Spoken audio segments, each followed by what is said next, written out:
Miami, Excuse me, Florida. oh, God forbid. Hey, football fans. I said pretty.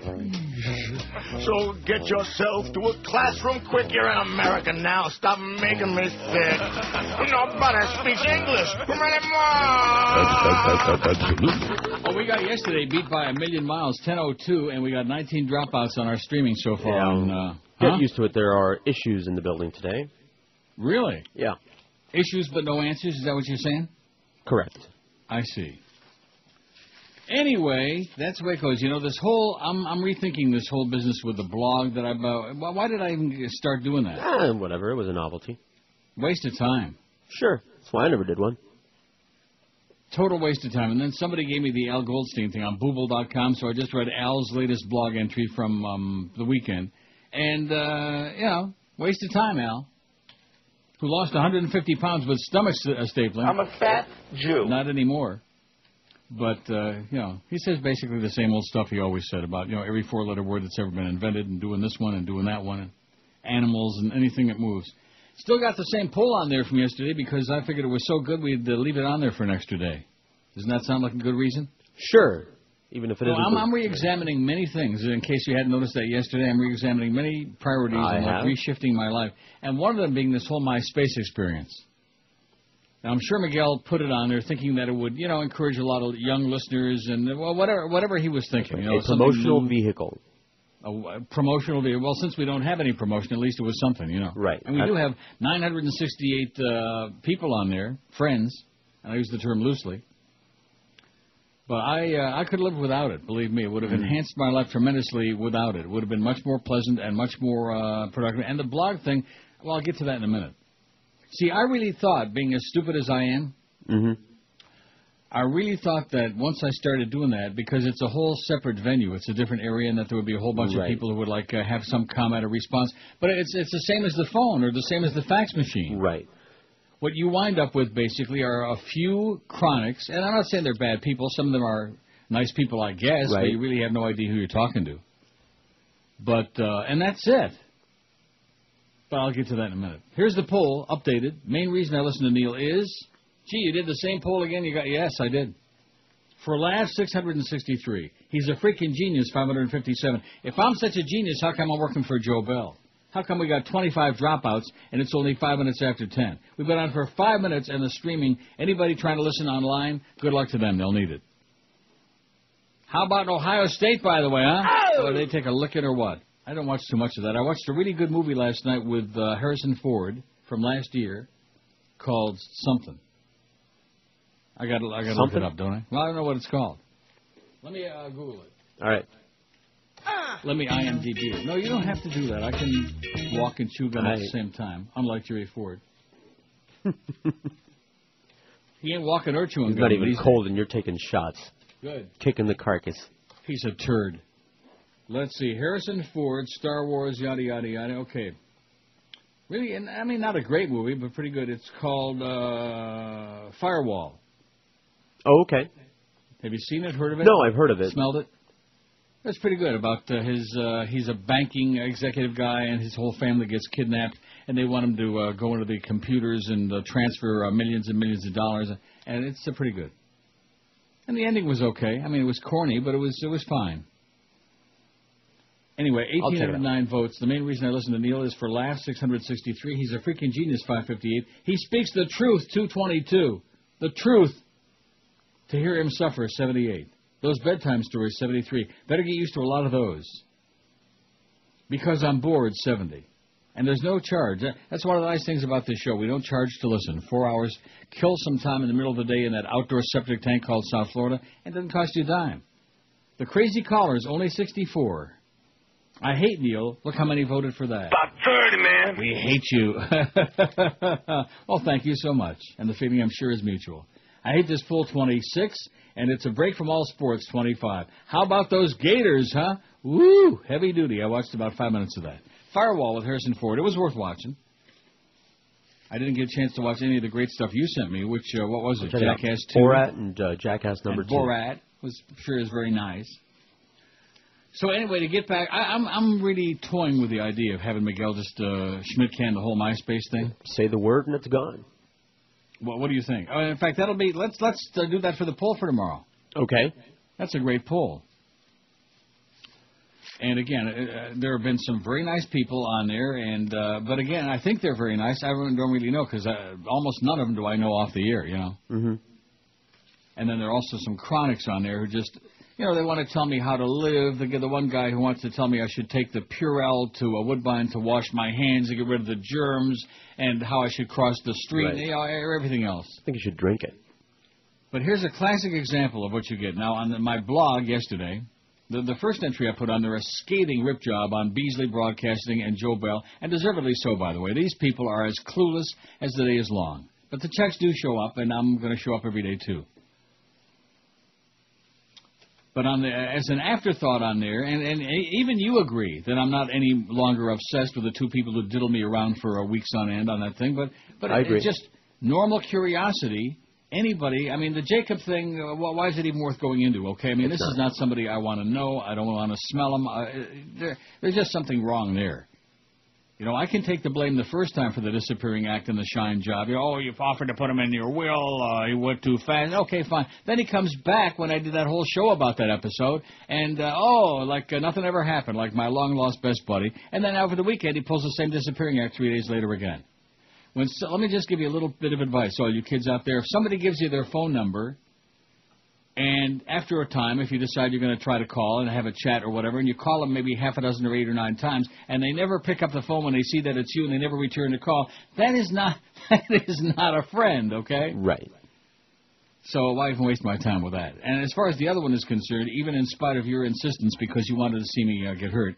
That's it. Huh? That's it.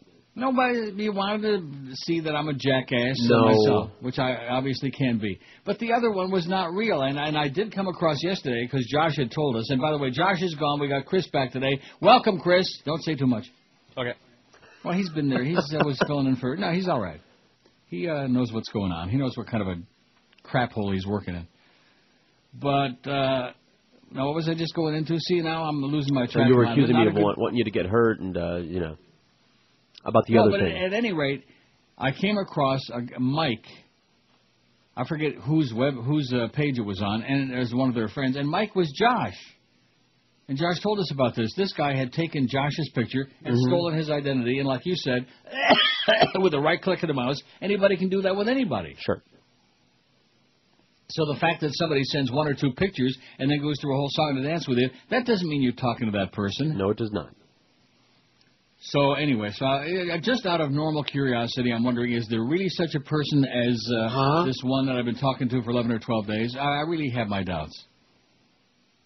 And I'll tell you another thing. Okay. If a person goes to lengths to hide not only their identity, but where they're emailing from or checking your website from, where they're located, that's not a person who's being in any way honest. That's a game player. Right. Well, that's another thing. It could be a real person who is a game player. Well, whatever. So I wrote this as kind of an addendum, an extra entry on the blog yesterday, which the blog, I think, has had it. As long as I'm on this, maybe some of you who know those 2 phantom friends I had on here who both played me like a violin, be interested in hearing about it. The first, of course, was Jacob Vaugh, 32, who allegedly lives in the Nob Hill Cleary area and Plantation, sells health insurance. The other claimed his real first name was Bryce, a high school senior, I think in either Deerfield, Delray, or Boca. Anybody know these people? Question mark. That's all, just a question. I wasn't asking, do you think I should forget about this whole episode? Do you think I'm an idiot? Do you think I'm an emotional old queen? Just anybody, seeking a little bit of information. What's the question? Yeah. Assuming that there are a lot of people reading this blog, which of course there aren't. Here's the one response I get to this. I had a few responses on the Beasleys and about how badly we're treated and yada, yada, all that. This is from Pedro, who says, loyal listener, since I stumbled upon you during Hurricane Andrew, Pedro. He says, you really should listen to George when he tells you to let it go.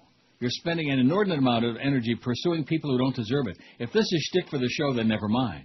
But if you sincerely are looking these people up, stop wasting your time, man. You made a mistake in judgment. You were an internet virgin and got abused by a couple of veterans. Be more judicious when you next make friends via the net. Oh, yeah, that'll be real soon. Nothing is ever as it appears, and Bill Kamal can testify to that. says Pedro. Be bitter, be mad, be hurt, then be at peace with yourself, and make the Internet a useful tool for finding free porn and information and maybe a bootleg movie now and then with BitTorrent, says Pedro. P.S. Keep the callers. Well, see, if you would have added that extra little line of that P.S. at the end. Whatever credibility you had, Pedro, and I'm glad you're listening, and I'm delighted to see you've been on there a long time and yada yada, but that wasn't what I was looking for, was a critique of my emotional stability or lack thereof, okay? I was just asking for a little bit of information, and the amazing part of it is nobody knows either of these people, and never have. But we'll find out tomorrow, because I think the thing is an incredible waste of time, and it's baby crap. It's for game players and nonsense, and I don't see how in any way it gives people an opportunity to, like, interact with me, have a little verbal interplay on there, and I have been trying to answer as many as I can. But what's the point? To what end? You know what I'm saying? Right. Because, like I told you, generally speaking, after the beginning, after the initial excitement of the thing and a whole bunch of flood of new people, it basically boils down to about a half a dozen of the same people who are writing you crap. Well, there are a couple of people on there who may have something to say or may not. Oh, God. Thanks a lot, Miguel, by the way. You are the best. Neil This is your Vice President, Dick Cheney. I speak on behalf of my darling daughter, who has come under fire recently, if you will, about her pregnancy. I command all of you to stop this at once. My daughter is a lovely waif, and all of you to stop this at once. My daughter is a lovely waif of a girl, and ungodly as homosexuality may be, as her father, I stand behind her, far behind her, because she tends to smell like hot bologna. Homosexuality is an affliction that infects decent Republicans who don't pray to me. Isn't that right, Princess? Yes, Daddy. Fine. Now, go help your mother finish the sequel to her lesbian novel.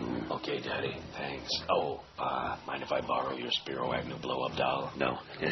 Not at all, Princess. Thanks, Daddy. One final thought, if you will. The red left may have defeated us, but I'd like to thank all of you out there with the tiny eyes and oversized foreheads who still support us for remaining confident that we have your best interest at heart. And keep strumming your banjos. Okay, 10:19 at 560 WQM. Let's look at that schedule, baby. We got Curtis for the Mad Dog at 2. Power Hour with Hank and the Mad Dog, it says here, but of course, obviously that's not true because there is no Mad Dog. So once again, Clarence can't make the schedule out, which is, I know, a very tough assignment. Work at it a little bit harder, Clarence, and the schedule too. Humper between 5 and 7 solo. So I guess Hank's on 4 to 7 is what that boils down to. Am I right about that? Yes. Hurricane Hotline at Gateworks at 7 o'clock, and then returning to the scene of the crime, Eddie K is back 9 to midnight tonight. If you missed it yesterday, we found out from Barry Jackass's column that Eddie K is back, and he's going to be on 7 to 10, 9 to midnight, whenever we can squeeze him in. And we're ecstatic about that. He's a good guy and never stole a freight train.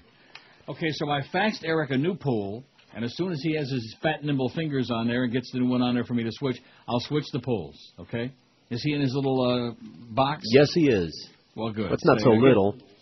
Say, hey, Fatso, get the new poll on, please. Well, it's my bad, because I thought that I just didn't want to be bothered with it, is really what it boils down to. I'm not going to lie about it. I just figured, well, after a day like yesterday and Joe Bell and the Beasleys and the whole business, screw them, you know. I'm going to give about as much effort to them as they give to me, which is diddly squat.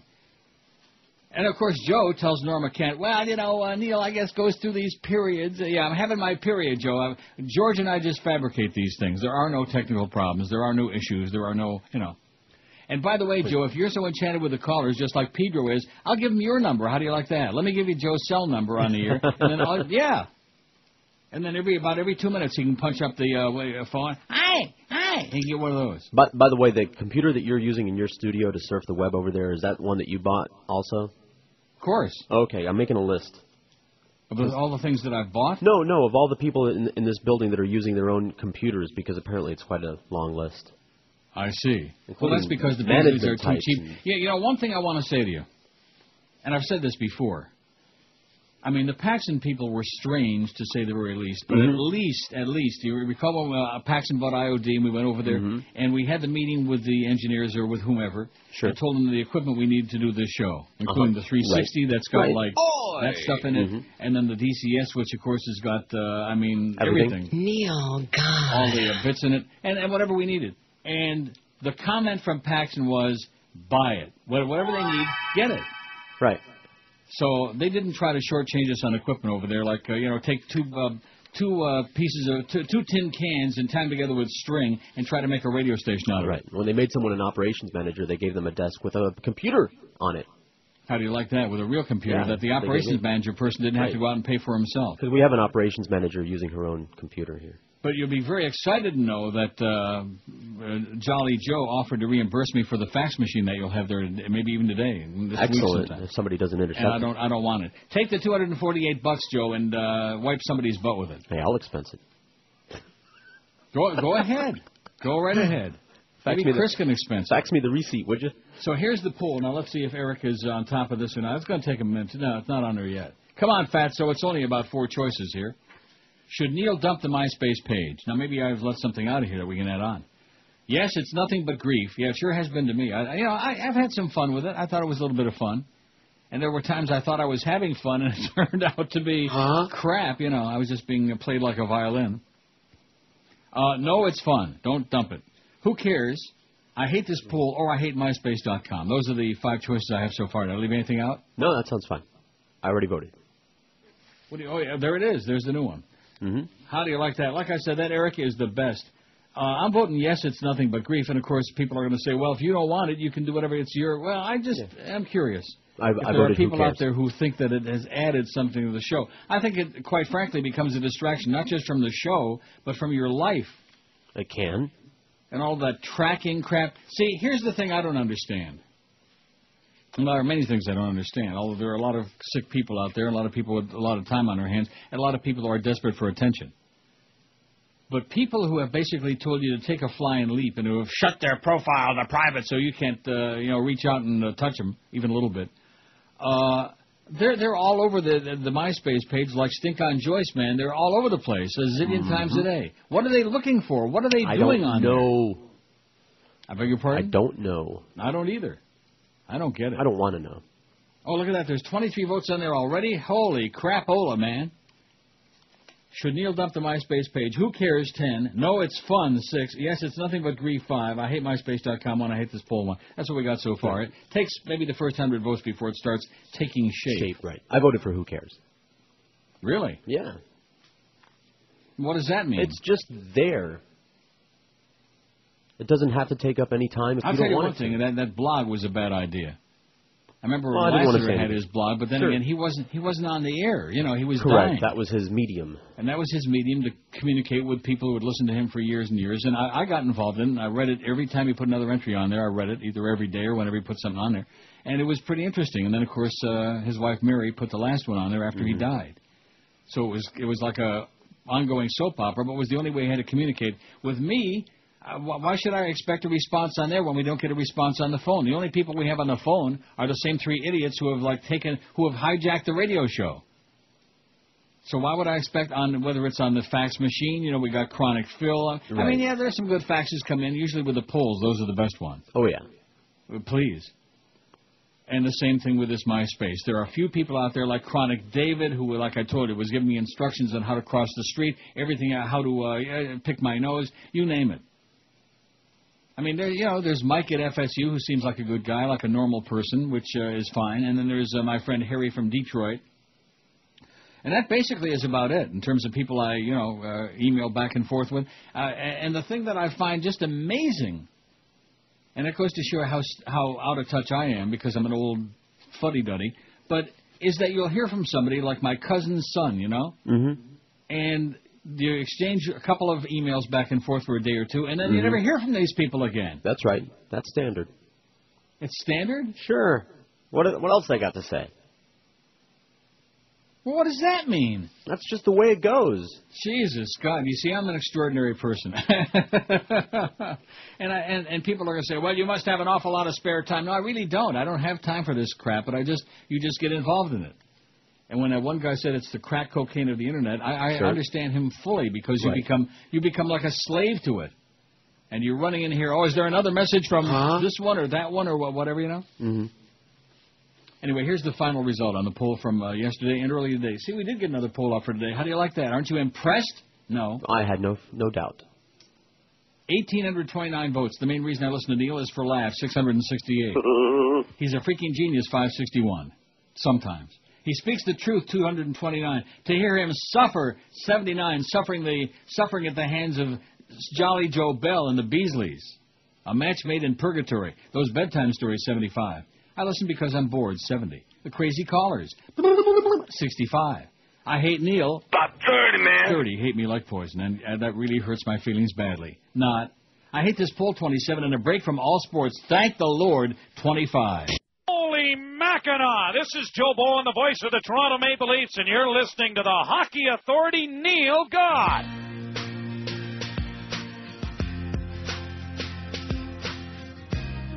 To the left, to the left.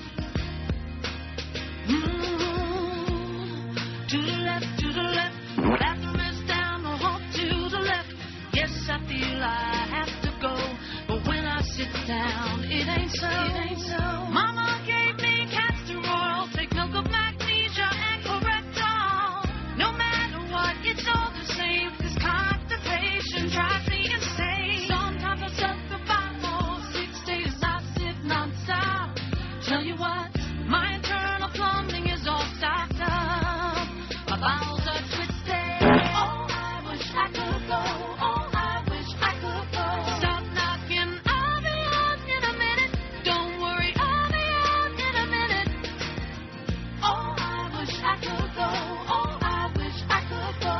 I guess I'll have to wait for tomorrow. I'm sitting down, but all I'm doing is thinking. I'm so irregular.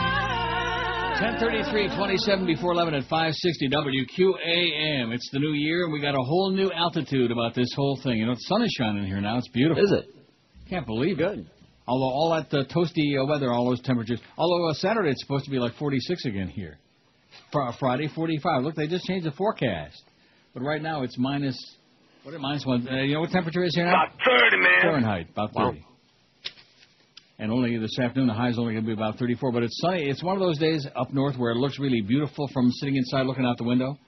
And then you walk outside and you freeze your ass off. So to give you an idea of how productive the MySpace thing is, after my opening rant today, so I look on there and here's a message from, again, instructions, lengthy instructions, and very well intended. And I can't believe you tolerated a couple of these bozos. And a whole thing about Bell South will do this and this one will do that. As if we haven't been trying for like ages to get some assistance from corporate and from Joe Bell on this stuff. And, of course, bada beep, bada boop, bada bop. You know, and like I said, let Joe take the calls.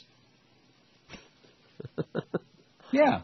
As if we're that stupid. That this is like the first job in radio, and we haven't done this before and haven't encountered this stuff before.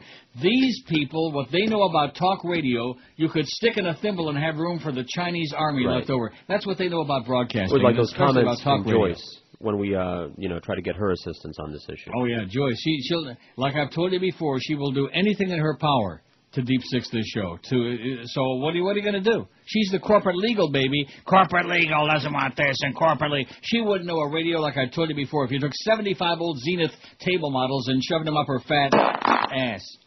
Anyway, here's the facts about the MySpace. It says, I wouldn't think anyone would willingly participate or support anything owned and controlled by Rupert Murdoch, as in MySpace.com, being owned by News Corp. It says, get out of that place. Part and parcel of the evil empire. Oh, my God. I didn't know that. Did you know that? I think Boca Brian wrote that fax. He did? Yeah. Haven't you read his page? It's all about Rupert Murdoch and how much he hates him and how much he hates Well, how do you like him. that? But he's still got his own page on there with his boon in the box. Yeah, I kind of twisted his arm a little bit. To what? To put a page on there? Yeah, for fun, for yucks. Oh, it can be fun, but just don't take it too seriously. And what I'm going to do, I will abide by the result of this poll. I never do that, but I don't really care. I can take it or leave it. But I'll tell you one thing. Anybody that expects me to start a long correspondence on there or get a lot of responses, forget about it. I'm not going to waste my time with it because you don't know who you're talking to. Listen, it can be there. And even in the one case where I did know who I was talking to, where it was an actual living and breathing person, it turned out to be a nightmare, like another game.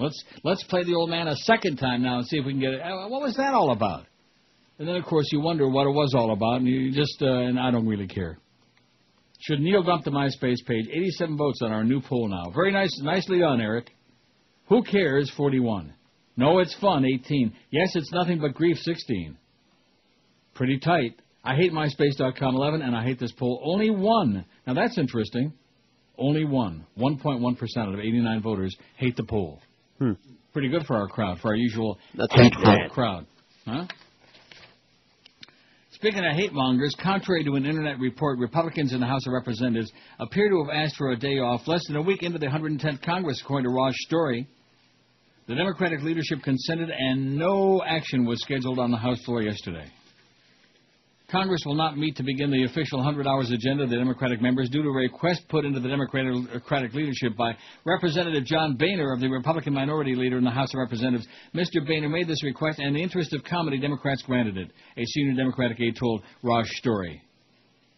Late Sunday afternoon, news portal operator and closet queen Matt Drudge displayed a large banner headline on his website set in capital letters which claimed, Democratic vow already broken, House sets 4-day work week. Ms. Fudge accused the Democrats of shutting down the House because of the college football national championship being played last night between Ohio State and Florida, and the Gators kicked their ass. Kicked their ass! 42-14 or some such crap. Hill sources claim the House is taking a Monday off this week because of the championship football game, Missy Drudge wrote. Boy, does she lie like crazy or what, huh? Absolutely. Drudge's flash also included a graphic taken from a press release sent from the office of Senate Majority Leader Steny Hoyer, which, as the Internet journalist phrased it, boldly declares, Monday, January 8, 2007, the House is not in session. 100 hours starting soon, Drudge mocked at the end of his so-called flash, after noting that since next Monday is Martin Luther King Day, the 5-day work week could be pushed back even further. But there's at least one House member who will be rooting for touchdowns or interceptions, and it goes on about Deborah Price and Ohio State. Well, they got their ass kicked. How do you like that? So there you go, Miss Fudge again, making up a bunch of right-wing crap, as usual. You self-hating faggot, you. But nevertheless. I bet you George was enthralled in that game last night, huh, weren't you? What? Hey, it was the BCS National Championship game, man. I watched maybe a total, like I said, of 5 minutes. And every time I watched it, Florida scored another touchdown. I thought, well, they don't need my help. Plus, I don't really like either team anyway. I dislike Ohio State more, so I'm glad to see they got their ass kicked. That goes to back to my Spartan days and also goes back to the Woody Hayes days. Man, what a lunatic, what a certifiable crazy person he was, Woody Hayes. 104 votes on the MySpace poll. Boy, it is, let's see, you know, it's fun. Look at that. They like it. You like it? Oh, no, I can't believe I was right. I had my finger on it. You like it? I can't believe you did that to me. That's bad. That is bad. The old man is slowing down. When you beat me on one of those I already had it loaded up. So. And I still don't have. Nice. I'm burning you a CD today. As a matter of fact, Chris Whalen. You're burning one right now? Yeah, since this computer won't burn CDs. None of our own personal computers will burn CDs, so he's going to go find one that will, and we'll burn it for you. Oh, yeah, today. just like he'll find a fax machine that works like last week. Huh? No promises. Well, that would be nice if you could. Nice. Chris is on top of things, and of course, now what's the story with Josh? Are we going to see him, and did he drop in and say hi this morning? Or he was already loitering this morning just to make sure that everything was okay before he took off. Thanks for the great job, whatever your name was, Josh. He doesn't know because he has no desk yet. He has no desk. He doesn't know. He's just that's why he's loitering. You're standing in the hall. Loitering, Josh, because you got nowhere to sit your ass unless maybe in Clarence's lap. I think that's what Clarence has got in mind for him. Going to go in there and sit on his lap. Nice job on the schedule, by the way. You got Curtis today and no Mad Dog from 2 to 4. But then, according to this, we got the Power Hour with Hank and him. Mad Dog's coming in for just 1 hour with a humper. Anybody buying that? Anybody believing it? Now, of course, even the audience knows better. You may not be good, Clarence, but at least you're consistent. And let me tell you somebody else who's not good and consistent, Brian Schmutz, your buddy in our sales department. Who? The man who put the schmutz in sales. Rectum. Absolutely. Down in burritos, fajitas, and tacos, I was in store for intestinal health. You fairy. My kishki's twisted, and then I said, uh-oh, that's the last time that I eat Taco Bell. For a long time on the toilet I sat, straining in pain I went,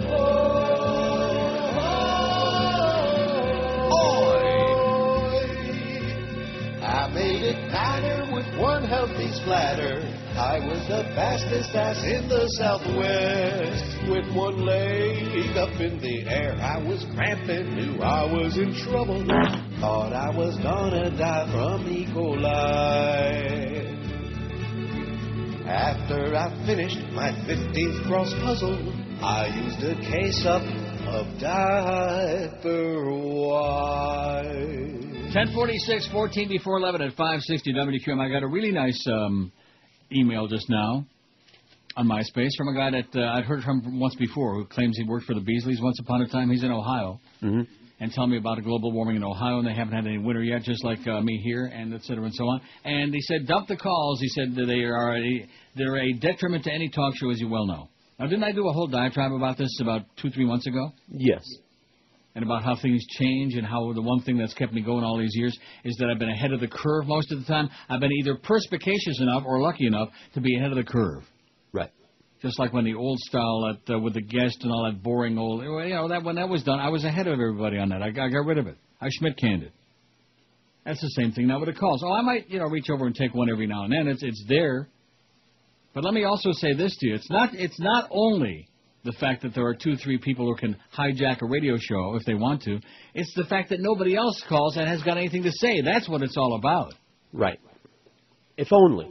Yeah, if only they did. Just a little. And like you've said so many times, here's an opportunity to call up and to say pretty much damn much whatever the hell you want, as long as you don't use any forbidden words. Right, about anything. And, get it off your chest about whatever the hell you want, and they don't do it. And that's because South Florida, more so than any place, is the land of the walking dead. I've told you that for almost 31 years. So maybe you're the expert, Jolly Joe. You know what he reminds me of? Santa Claus. That's how I described him the first day I saw him. Santa Claus with a shave. Right. He would make a perfect Santa Claus, man. And, of course, he's jolly, and he's patting everybody on the back. That's great. That's wonderful. Well, you know what? You also sit on Santa's lap at the mall there, and you ask him for a lot of stuff, and he says, yeah, no problem, and that doesn't show up either. Yeah, and it never shows up on Christmas Day. That's right. Same thing with Jolly Joe. Very good. That was outstanding, George. It's even better than a tape. Now, don't go crazy. Well, what could almost be better than a that? tape. Let's hear Elion and the Pope one more time. Come on, one more time. Coming up on Monday. 140. Oh, that's right. Monday I'm not working, but you will. That's because you're a racist bastard. So I it's will Martin be Luther King Day. playing Well, a you don't tape. have any choice. Huh? I'll be playing James Brown all day. The hell you will. Now, that would be, I don't know. 2 wounded outside Las Vegas Western High School. More shootings at high schools in America. Crazy people with guns. That's America, man. Crazy people with guns. The interesting thing I'm discovering is that almost everybody I hear from on the MySpace thing either has got a brother in Vegas, or they're going to Vegas, or they're selling insurance in Vegas, or I don't know. Well, what's that all about? I know Vegas is growing like crazy, but what the hell's that all about? 146 votes on the poll. Boy, this thing is taking off like wildfire, and that's because of all the 154 now. Came in there, and I just refreshed it, and it came in a big chunk. Oh, God. And it stinks, too. It stinks like Wheatina. I'm really happy that I've never been a breakfast eater. Yeah. Because most breakfast food, first of all, it's all carbs anyway, most of it, other than the sausages and crap. Fat, yeah, like the bacon and eggs and the sausage. Well, there's nothing wrong with bacon and eggs. That's good on the Skatkins, man. Yeah. But mushy like a cream of wheat and then, of course, all those cereals that'll really kill you, those sugar-loaded cereals. Mm-hmm. Should Neil dump the MySpace page? 154 votes. Who cares? 73. Who cares already with that stupid bunch of Rupert Murdoch crap, huh? With that baby crap. A bunch of little children and a bunch of pedophiles looking for him. And yeah, see, I told you in the beginning I was really a little bit suspicious on the page of that one there in the very beginning because, first of all, you show me a 17-year-old high school kid and he's got a MySpace page, I would assume, depending on how long it's been up there, that there'd be a lot of teenage chicks on there. Wouldn't you think so? I would imagine. And there were like a couple, but generally speaking, there were mostly teenage boys on there, mostly well under the age of 17, like 14, 15, and one of them, I mean, a screaming queen like in underwear, That to me is not what I would expect to see on a MySpace page of some heterosexual high school senior, but nevertheless. Should Neil dump the MySpace page? Who cares? 73. No, it's fun. 36. It's fun. Oh, yeah. Yes, it's nothing but grief. Dump it. 23. So it's fun. Keep it is winning by a pretty good margin. I hate MySpace.com 21, and I hate this poll. Still only one. And you want to know why? Because they're relieved to have a new poll today. That must be it. Don't you think? I imagine. That's 0.5%. When the hell did we ever do a poll in recent memory where we had like one person say, I hate the poll? Huh? That's a good point. Huh? Right. What? Oh. Speaking of polls, on the eve of a major speech tomorrow night by President Bush, a demented lunatic who needs to be Baker-acted, in which he's expected to announce an escalation of reportedly 20 to 30,000 troops to be sent to Iraq. A new poll finds that a majority of the U.S. are against the so-called surge. We're surging over here. Remember that movie, No Time for Surgeon? No. According to the USA Today Gallup poll, the American public opposes Bush's expected plan 61 to 31%, with the president's support primarily within his Republican base. Anybody else with a brain is like, oh, are you kidding me? Send more people over to get killed? Nice. A number of polls have shown that when given a choice between a set of alternative ways of handling the troop situation in Iraq, only about 10% of Americans opt for the alternative of increasing troops, Frank Newport writes for the right-wing Gallup News Service. The rest opt for withdrawal of troops either immediately within a 12-month time frame or by taking as much time as needed. When in doubt, get them out, okay? Bring them home tomorrow. Bring them home in time for Martin Luther King Day next Monday. That's what I say. How do you like that? All right. But don't confuse him with the polls. He doesn't govern by polls. He governs by insanity. A lunatic, a maniac. I wonder if Doug Thompson's got a new column today. Never even checked. Oh, please check. Well, I was so busy checking on MySpace. You know. I know. It's like crack. Well, 183 votes on there. Boy, I tell you, and now we got 3 hate the poll. See, they don't want to let me down. That's the South Florida audience. We had 30 on there yesterday who hate me like poison. About 30, man. And that's fine. And the feeling is mutual, okay? Believe me, there's more than 30 of you that I wouldn't wish on Heinrich Himmler, okay? I wouldn't wish you on Santa Joe Bell. So you also said he was looked like Santa Claus. The very first day that I was on the air talking about him, that's how I described him. Santa Claus, yeah. He'd be the perfect Sandy. All jolly and ringing the bells and all the other stuff, ringing the Joe Bells. And then, of course, on Christmas Day, guess what? Empty stocking, man. Empty stocking. Where's my pony? Florida, well, this story, just for you, and I'm sure you saw it, about Kraft Foods. No, I didn't. Oh, you're going to love this. Great. I'll do it after the break, because I don't want to give it short. Slice yourself some Kraft cheese while you read it. I don't have any Kraft cheese, good. my friend. Good. Nasty. It's all made out of the same crap. See, what I love is processed cheese food products. Sure. Which means it's not real cheese. It's just a little bit of cheese in it and a whole bunch of chemicals in there. Pasteurized, processed. Are you ripping Louis Pasteur now? No, not me. And what was her name? Marie Curie. Kid Curry. Yeah. Carrie or Curry. Well, I still can't get over the way Ryan Philippe looked in that flick. I saw Who You Did Last Summer. Jesus. Man, did he look good. Anyway. Don't get started on that crap again. Now, let's make the New Year's resolution. You'll be a little less faggy in 2007. No chance. One thing about this show, very few calls and a lot more faggery. How do you like that? Just great. Why? Because that's the way I feel. That's me. What's wrong with little faggery, okay? Yeah, Ryan Philippe, and even though you don't like him, what was the movie where he was talking with James Caan? It was what Benicio del Toro was in that Way of the Gun. The Way of the Gun. It's a good movie, by the way. The Way of the Talking like this. I didn't notice because I was very distracted by the Elmo Fudd routine that when Ryan Philippe was putting on. My favorite scene was that, and we can't say the line on the air, whatever the hell it was, that when he went to the blood donation club, whatever the hell it was. That was hysterical. Was it blood? Or was it a sperm donor? I thought it was, yeah. Well, whatever the hell it was. Oh, geez, I would have liked to have helped him on that. How? I can't go into it too deeply. 191 votes on the poll. Look at that. We got almost 200 votes. What time did we put this baby up there? About 20 after? This is like the old days, baby. We're making a big comeback. Oh! That's because they don't want to hear 2.5 hours of music again. And I did on the blog apologize for doing that because I know the audience doesn't tune in to hear that. Although the responses I've gotten so far, they all enjoyed the music. No complaints. I haven't had one complaint saying, boy, that was really bad. Everybody liked the music, including the guy that used to work for the Beasleys. Oh, the phone is ringing. That means there's a package downstairs. You hear it? I don't hear it. In the back? I'm not going to go get it, though. Phone is ringing. That means there's a FedEx downstairs. Maybe I'll go down and get it while you do about 2-3 hours of the show. Or we play a tape. Let's play Elion and the Pope again for a jolly we got it. I'll load it right up. Of course, there's probably lots of things on there that we can't say anymore. Oh, that's right. I forgot about that. And lots of comedy bits that we can't play anymore. That's right. That's another thing to think about, Jolly Santa Joe Bell. Yeah. All those tapes that you're so crazy about, it's not worth going into. I'll tell you one thing, Gary Sarner, there's another, him and Brian Schmutz. Maybe you could arrange for like a death trap for the two of them. This is the Neil Rogers Show. This is your brain. Any questions?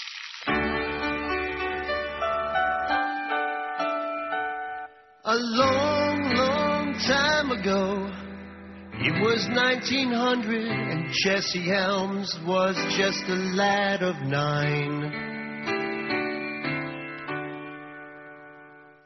And no one knew what was in store. Just ended the Spanish-American War, so they partied like it was 1899. There were events that made you shiver, but there were times we did deliver a promise that was kept with that famous one small step. I can't remember each event or everything that man did invent. A century we will present, and this is how it went. My, how the time it did fly. Since it started, some departed, many tears we did cry. For the century, it's time that we say goodbye. It all happened in the blink of an eye. 100 years have gone by. It all started when two guys were right, when they put an airplane into flight. And the start of radio.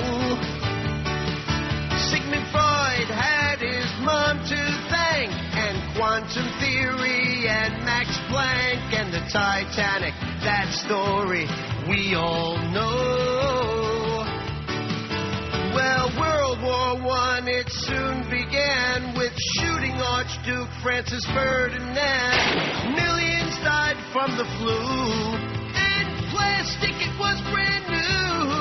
And then Russia had its revolution. Panama connected both of the oceans. Monopolies we won't see again.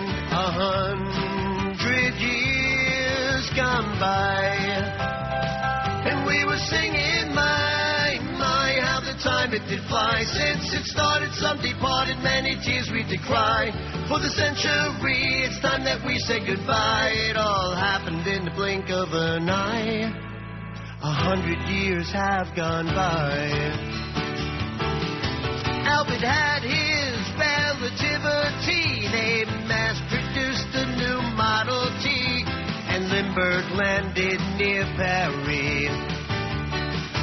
Then some moldy bread gave penicillin, Wall Street and the Great Depression, and women would vote like you and me. And Germany's chancellor was sworn in, and World War II would soon begin. Made Europe sovereign land.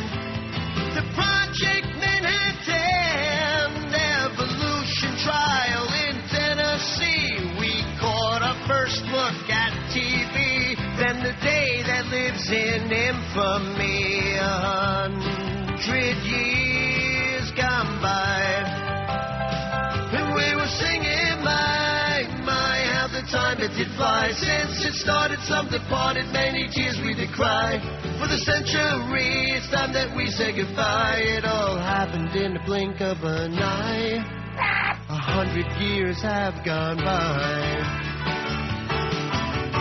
Franklin, Winston, they will soon be winning, starting with the D-Day invasion. But at what an appalling cost. In Russia, no one did defrost. In Germany, they finally lost. Discovered the horrors of the Holocaust. Fat man, little boy, Enola Gay changed the whole world on that very day. NATO had just begun, and China ruled by Mao Zedong. The first player in baseball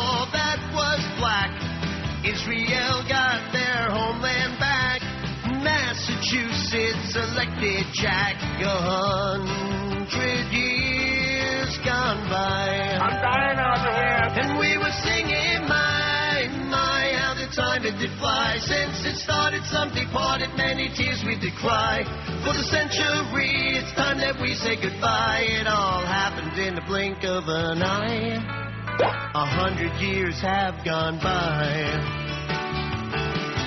Separate but equal, made such a fuss. Roasted too tired, went on the bus. Polio cured with the vaccine. Then Russia scared us big time with Sputnik. Our troops into Korea quick. Discovered the double helix scheme. Oh, JFK left us way too soon, but promised to get us all to the moon. Yuri is first in space. Yeah, the pill we did embrace. And the French of 7 climbed into the night. Cuba's missiles gave us quite a fright. Southeast Asia is our new fight. 100 years gone by. You fair. And we were singing, my, how the years they did fly. Since it started, some departed, many tears we did cry. For the century, it's time that we say goodbye. It all happened in the blink of an eye. 100 years have gone by. Neil's giant step was the big news. Roe vs. Wade gave women right to choose. Oh, God. Nixon resigns about Watergate. Got the troops out of Vietnam. Had hostages taken by Iran. And a virus made us too scared to go date. A test tube babies held aloft. Some guy named Bill started Microsoft. Chernobyl explosion. The Berlin Wall gets broken. The USSR says goodbye. Some students in China, they did try. 7 died in the Florida sky. 100 years gone by. Rock solid. And they were singing, my, how the time it did fly. Since it started, some departed, many tears we did cry. For the century, it's time that we say goodbye. It all happened in the blink of an eye. 100 years have gone by.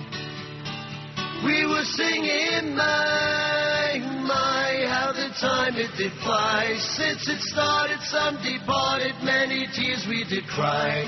For the century, it's time that we say goodbye, 'cause 100 years have gone by. All right. It's 11:08 at 560 WQM. Boy, I sure like that bit. Let's play another 3 or 4 times and we can go home. Right, you probably have it queued up right there. 229 votes on the poll. And you can't believe all the comments that are coming in on our MySpace page about this poll we're taking, as in none. Another classic example of what an incredible... See, that's the one thing on there. Don't ask anybody any questions, because almost never will they answer them. Like, well, where are you? Where do you live? Did you ever steal a freight train? Any of these things. They just don't respond. Have you had different experience than that? I've had similar experiences, some positive, some, Mostly non-responsive, I find. Anyway, 229 votes. Should Neil dump the MySpace page? Who cares? 106. No, it's fun. 53. It's fun. Yes, it's nothing but grief. 35. I hate MySpace.com. 30. And I hate this poll. 5 now. Well, that's more like it. 2.1%. That's moving up. Speaking of hate, here's a real hate facts for WQM's Joe Bell, the Idiot of the Week. Obviously trying to, That's from somebody's website or something. Is it really? Yes. Yeah, the website is myidiots.com or something. And it's obviously an Eddie K fan, and he's very upset and says Joe Bell's an idiot, which he's right about that. A nitwit, he says. But we'll no longer listen to the station thanks to canning of the long-running Eddie K show and about how traditional radio thanks to satellite is dead and blah, blah, blah, blah, and et cetera. Well, the interesting part of this is this very angry and justifiably so listener or ex-listener picked the wrong day to do that because Eddie K returns tonight, 9 to midnight, at a time when most people are still awake. And will be on a lot. He'll be on a lot, and he'll also be filling in for the Mad Dog and for the Humper when they're on vacation or on days when they're not on. Or on days when he wouldn't be on, well, however that goes. And speaking of terrestrial radio being dead, before we get, well, don't let me forget that Kraft food story. I'm sure you won't, but I got other fish to fry here first. Okay. Sirius Satellite Radio paid Howard Stern a bonus worth nearly $83 million today for surpassing the subscriber goal set in the 2004 contract that already had turned heads with its $500 million compensation package. The freewheeling and ribald Stern joined Sirius a year ago, jumping from the FM dial, where he rose to become one of radio's biggest stars, but frequently bridled the government indecency regulations and ties with his corporate bosses. So those mavens out there, those experts, those self-appointed censors of common decency who helped to shove Howard off terrestrial radio, congratulations, he's only getting about $600 million for it. Did a heck of a job. His defection marked a turning point for the nascent business of satellite radio, with both Sirius and larger rival XM satellite radio paying millions more to sign on other talent and attract listeners to their subscriber model. If I was on there, I guarantee you, we'd have 80 zillion listeners, and it would be the hottest thing since Talava. But nevertheless, I'm not, and I won't be. Sirius had roughly 600,000 subscribers when it signed Stern in 2004 for a contract valued at $500 million over 5 years. At the time, analysts had forecast the company would grow about 3.5 million subscribers by the end of last year. Sirius and Stern agreed to an added bonus in the event the number of subscribers exceeded that forecast by more than 2 million. Last week, the company reported that it ended 2006 with more than 6 million subscribers at the middle of a forecast range made in December, triggering the bonus payment of about $22.1 million. Sirius closed at $3.76 shares today. Sirius said the bonus to Stern would not increase its diluted share count. That expenses related to the payment have been reflected in operating results throughout 2006. So there's $83 million more for Howard. I'm sure he'd be more than delighted to write me a check for the $3 million. Just round it off to 80, Howard, and shuffle off a check here for the extra $3 million. I'll split with you guys a little bit. Oh, thanks. I'll send each $100. Buy me a pizza. All for me.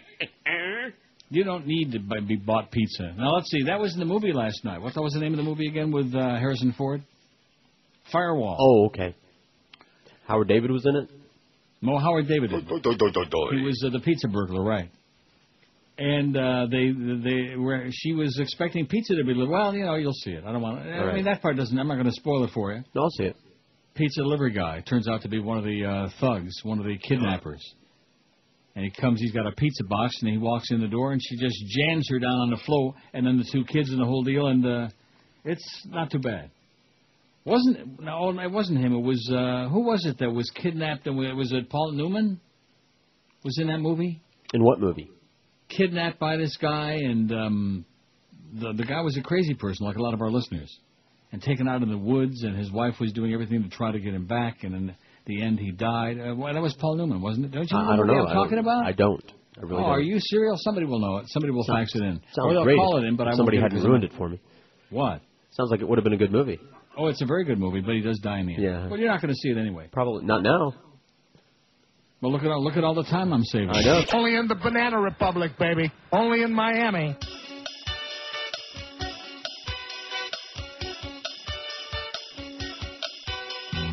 Look, brother, he be talking on the radio late at night. He be talking about sports when he ain't white. That's right. That's what he be sounding like. Yo. Oh, roll me the show.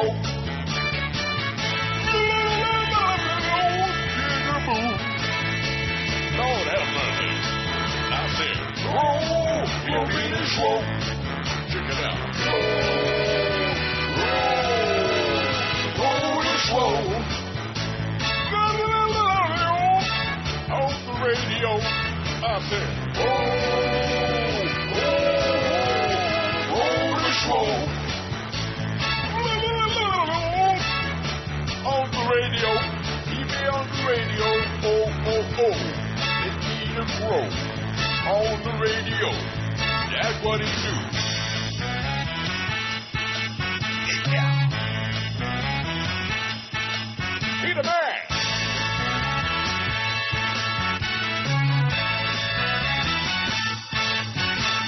11:18 at 560 WQAM. 277 votes on the poll. Here's that story about Kraft that you hate like poison.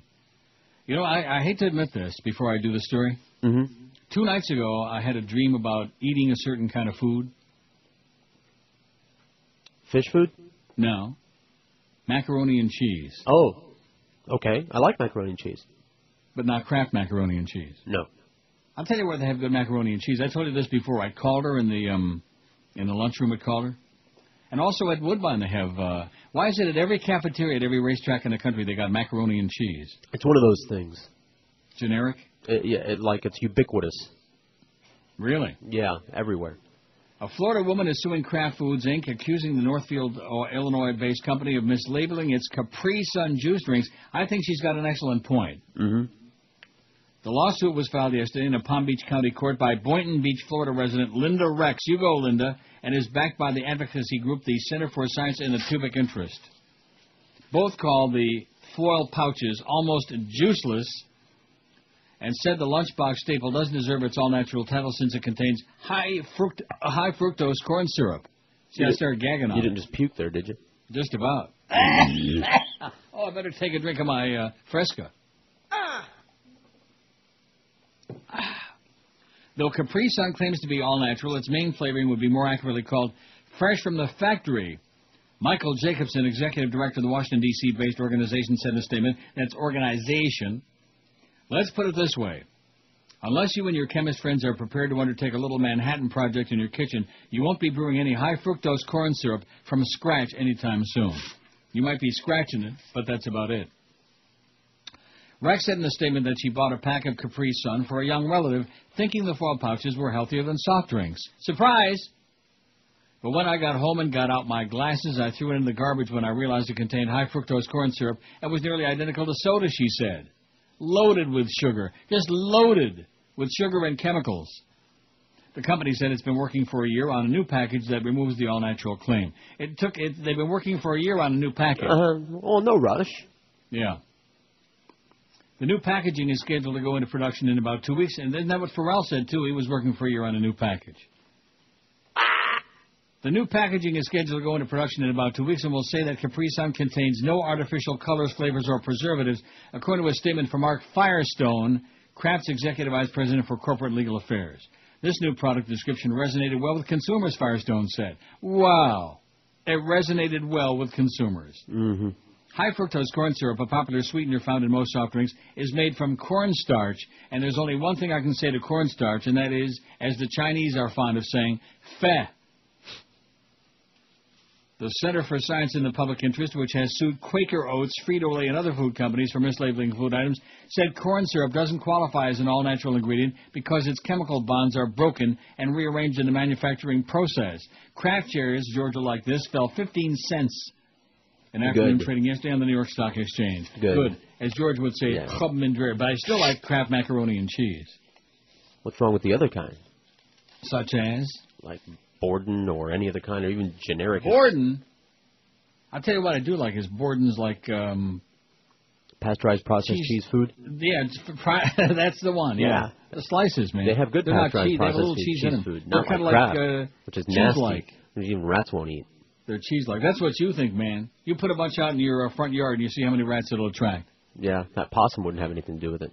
293 votes in the poll. Should Neil dump the MySpace page? It's an emotional time on MySpace for all of us.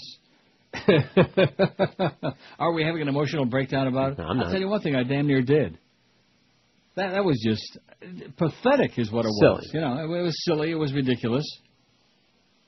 And again, like I said, that's my luck. That's my lot in life. If it would have been anybody else, I keep saying this over and over, but it's the truth. But this one schmuck who evidently has never grown up and is an overgrown child, but just to, a lot of booze, a lot of broads, and a lot of bong hits, and, eventually it affects your brain, or where there used to be one. And he's vanished from the face of the earth as far as I know. Maybe he's selling health insurance in Las Vegas. Should Neil dump the MySpace page? 293 votes. Boy, that's a lot. Yeah. That's in about an hour. They're pent up. Well, they're pent up because they had that stupid old probe, right. Although it's not moving at all. Who cares, 138? No, it's fun. 64.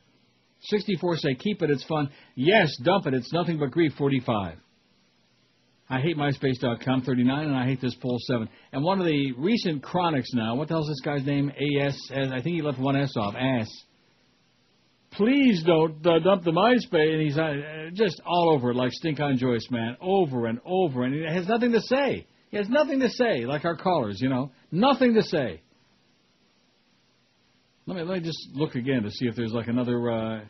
See, and that's the thing about it. You think there are all these people that are going to respond, and the fact of the matter is they don't. And you want to know why? Because you're only dealing with like 968 people. Mm-hmm. So out of that many, how many are you going to get? Now, there's nothing new on there. So we're taking a poll on it, and obviously the people who are on it don't care enough to send their very best. They could give a crap one way or the other, because they've got 75,000 other friends. They sure as hell don't need me. Or they check it once a week like, some of us do. I see. Well, if we do keep it, I'm going to be off it most of the time. That's best. Rock and Roll Hall of Fame backs new members. Boy, that's enough to make me want to play some more music today, you know what? Almost. That's not. Boy, I don't know what the big sickness was with him. He was the godfather of soul, man. Yeah, right, whatever you say. He sucked.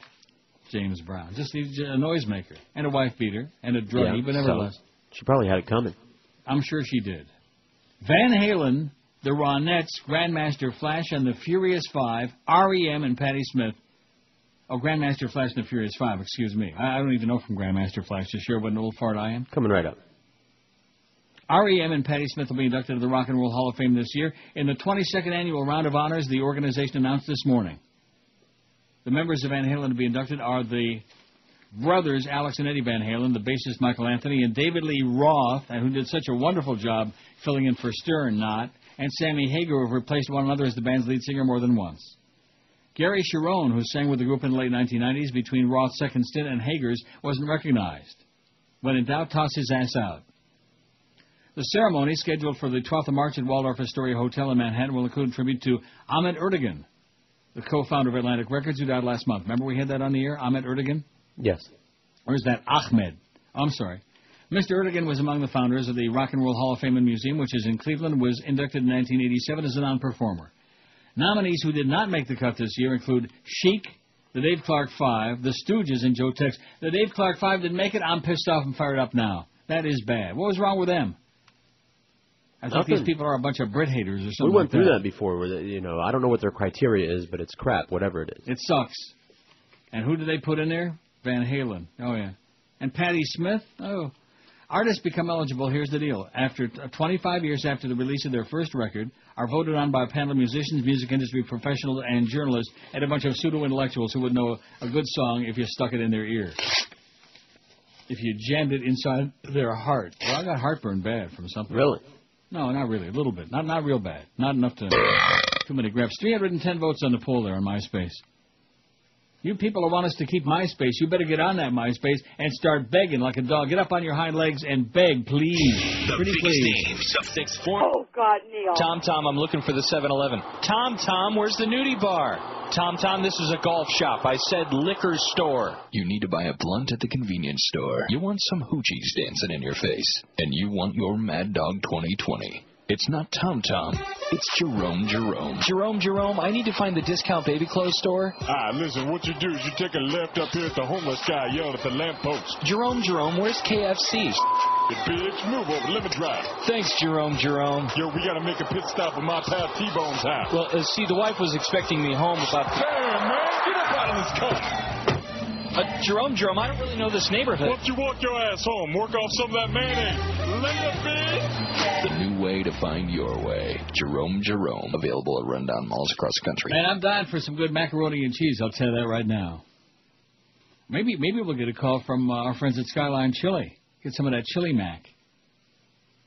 Remember that? Okay, yeah. What the hell was that all about? I don't know, but it's good. And neither do they. They just wanted to say Skyline Chili on air a few times, that's all, and more power to them. Anyway, Omari, not Lindo Motti, but Omari, that's his name. He's a dark-complected young gentleman in Miramar. He says, enough of this MySpace talk. More bedtime stories, Neil. That's what Omari says, to which I would say, calm down. I could be writing all of these. And look at this, Sean. Hey, you could be making these up and taking other people's pictures. Sean ripped me an ass. I guarantee you, I took a look at all of Omari's friends, and most of them are also dark-complected, but there's a young lady in Miami, her name is Heaven, and I guarantee you, you'd love to be in heaven, but nevertheless. All right. Sean, let's see, says, as Muhammad is prophet of Allah, do not allow George to do another music show in your absence. I am praying to you. Look into your heart. What, are you doing music shows when I'm not on? A little bit. On holidays nothing and worse such. than a guy who's supposed to be doing a talk show who plays music. Right, yeah, like yesterday, which was great. And that goes about, it says, had Sodom and his torturers met in conclave, they couldn't devise sufferings more hellish than that which was inflicted by the caterwauling George foisted upon us. Yeah. We love George for reasons we cannot articulate, but his taste is not his touche. His taste is in the beast's tushy. What can be said about a guy who will not sit through Casablanca but never misses an episode of Survivor? Right. I You saw watched the Survivor? first season for what it's worth, Sean, and I tried several times, including last week, to sit through Casablanca. Horrible. You must remember this. Oh, a chicken what a cannot. state of mind. Oh, the It says, melodrama. put these in your pile. Here's a bunch of polls, and it says, sorry for being so gay intensive. Me too. I'm sorry, not for being so gay intensive. Let's see. Who is most annoyingly gay? Which gay person do you most admire? What do you think of gay people? Well, this is awfully gay, Sean. Boy, maybe he's going through some kind of a period. That's what Joe Bell would say. It's probably that time of the month. It's his gay time. Some people have playtime, and maybe Sean's got gay time. Or maybe he's got gay playtime. In a blunt challenge to President Bush, the leader of the Senate's New Democrat, I got another edition for the poll. For today? Myspace is boring. Okay. Okay, let's add that on there, too. Right now. In a blunt challenge to President Bush, the leader of the Senate's new Democratic majority said yesterday he will look at everything with his power to wind down the war in Iraq, short of cutting off funds for the troops already deployed. I think we've got to tell the president what he's doing is wrong. We've got to start bringing our folks home. Our folks, said Senator Harry Reid, who's as dull as a 400-year-old knife. God. In remarks that portend a struggle if, as expected, Bush announces plans tomorrow night for an increase in troop strength of 20,000. Another senior Democrat, Senator Ted Kennedy, said one option under consideration would be for lawmakers to vote on denying the use of funds for an increase in the U.S. deployment. Officials said late last night that the Massachusetts Democrat was preparing legislation that would require Congress to approve the deployment of more troops and was hoping for a roll call vote on the measure swiftly before any increase is implemented. More broadly, Reid signaled that Bush's expected call for an additional $100 billion for the war would receive close scrutiny from the newly empowered Democrats. We have a platform we didn't have before, Leader Pelosi and I, and we're going to focus attention on this war in many different ways, said the mealy-mouthed Reid. Many different ways. Speaker Nancy Pelosi suggested over the weekend using Congress's power of the purse to restrain any troop buildup. Nothing like the power of the purse, baby. I always carry mine. Just like the Queen of England. Every self-respecting queen ought to carry a little purse. And you think with the money she's got, she can, pick out something a little bit more stylish, but nevertheless. Right, or at least a clutch. President Bush's new plan for Iraq will call for increasing the number of U.S. troops in Baghdad and perhaps other areas by at least 20,000, as he will unveil his new strategy tomorrow night. This stammering dunce of a fool. And no, I'm not talking about Joe Bell right now, not this moment. I'm talking about W, your leader. Debate within the Bush administration has been whether to send troops all as in a big bang force right away or phase them in from month to month, contingent on whether the Iraqi leadership meets certain political and military goals and whether we have that long hose hooked up to the oil fields there. The whole struggle that's been going on for weeks and even months is what Prime Minister Maliki is going to do about radical Shiite cleric Muqtada al-Sadr, one source said. The phased-in approach seems to be winning the day. It allows to get the Pentagon to get its people ready to go. They're good to go. Right. Let's see how many more people we can kill, huh? 600,000 Iraqi poor bastards. Oh, they showed a scene last night. Did you watch Brian Williams, NBC Evening News? No. Oh, one of the towns out there used to have a population of 60,000. It's down to 5,000 now, and all these huts and these burned out. Brother. Yeah, looks like we still got some work to do if there's 5,000 people there.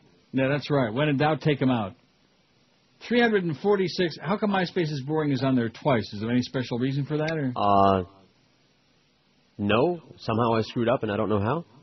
Well, whatever. The page not important. It's not important. The world is not going to stop spinning around because George just screwed up on our poll today. Although it might. Should Neil dump the MySpace page? And I'm sure that Omari in Miramar is not too happy that I'm reading the result of the poll again. Guess what, Omari? Too bad. He seems like a good guy, though. He's got a lot of friends, almost all of them dark. Which is, I guess, makes sense because when you look on white people's pages on there, most of their friends are white, right? Wow, white. Amazing. That's white. Who cares about that crap? 165, almost 50% say, who the hell cares? No, it's fun. 71, it's fun, especially for people like ASS or whatever his name is out there. Oh, don't dump the page. Yes, it's nothing but grief, 53. I hate MySpace.com, 48. I hate this poll, 8, only 2.3%. So I can only assume, I may be wrong. You like it? Yeah, they do. And MySpace is boring, which is on there twice. 1 on one line and none on the other line, out of 346. Curtis Stevenson for the Mad Dog at 2 today. And Clarence still can't make up the schedule right, but we got Eddie K returning at 9 tonight for that guy that got all bent out of shape and said Joe Bell was the idiot of the week. You are right, he is the idiot of the week and of the year and of the century, but not for the reasons you delineated. Because Eddie K is back, which we found out about in the weekends and Saturdays, Sunday morning's very jackass column. French President Jacques Chirac has unleashed a torrent of criticism against the U.S.-led war in Iraq, saying the conflict, which he fiercely opposed, has boosted the spread of terrorism, and I would say he is absolutely correct, sir. In a wide-ranging New Year's foreign policy speech Friday, Chirac fired a broadside at what he called Washington's adventure in the Middle Eastern country, torn by sectarian strife almost 4 years after the invasion. As France had foreseen and feared, the war in Iraq has sparked up peoples that have yet to show their full effects, Chirac told the French diplomatic corps in Paris, in Gay Paris.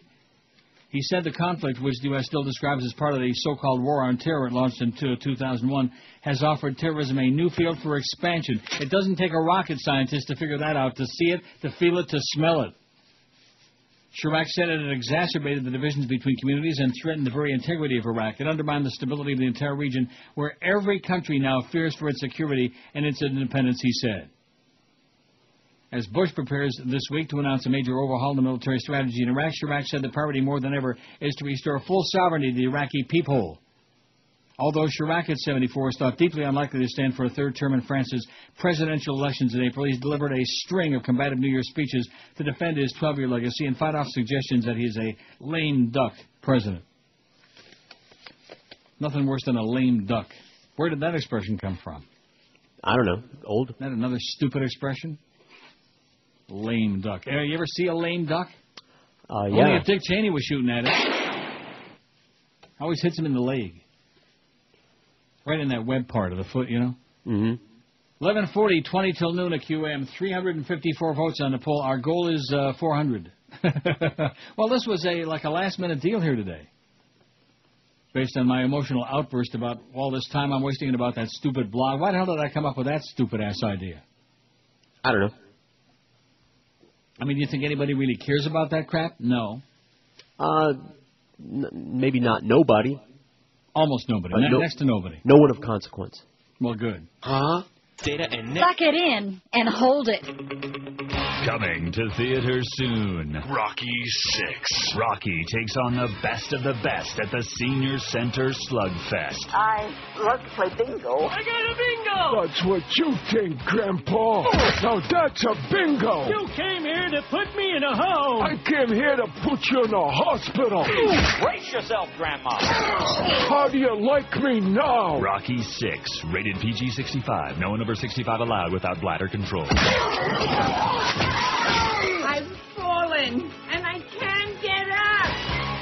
Oh, brother. So Jeff sends me a note on MySpace, and I'll have to go back to it to read it because I tried to print it out, and like the first sentence came out, and that was the end of that.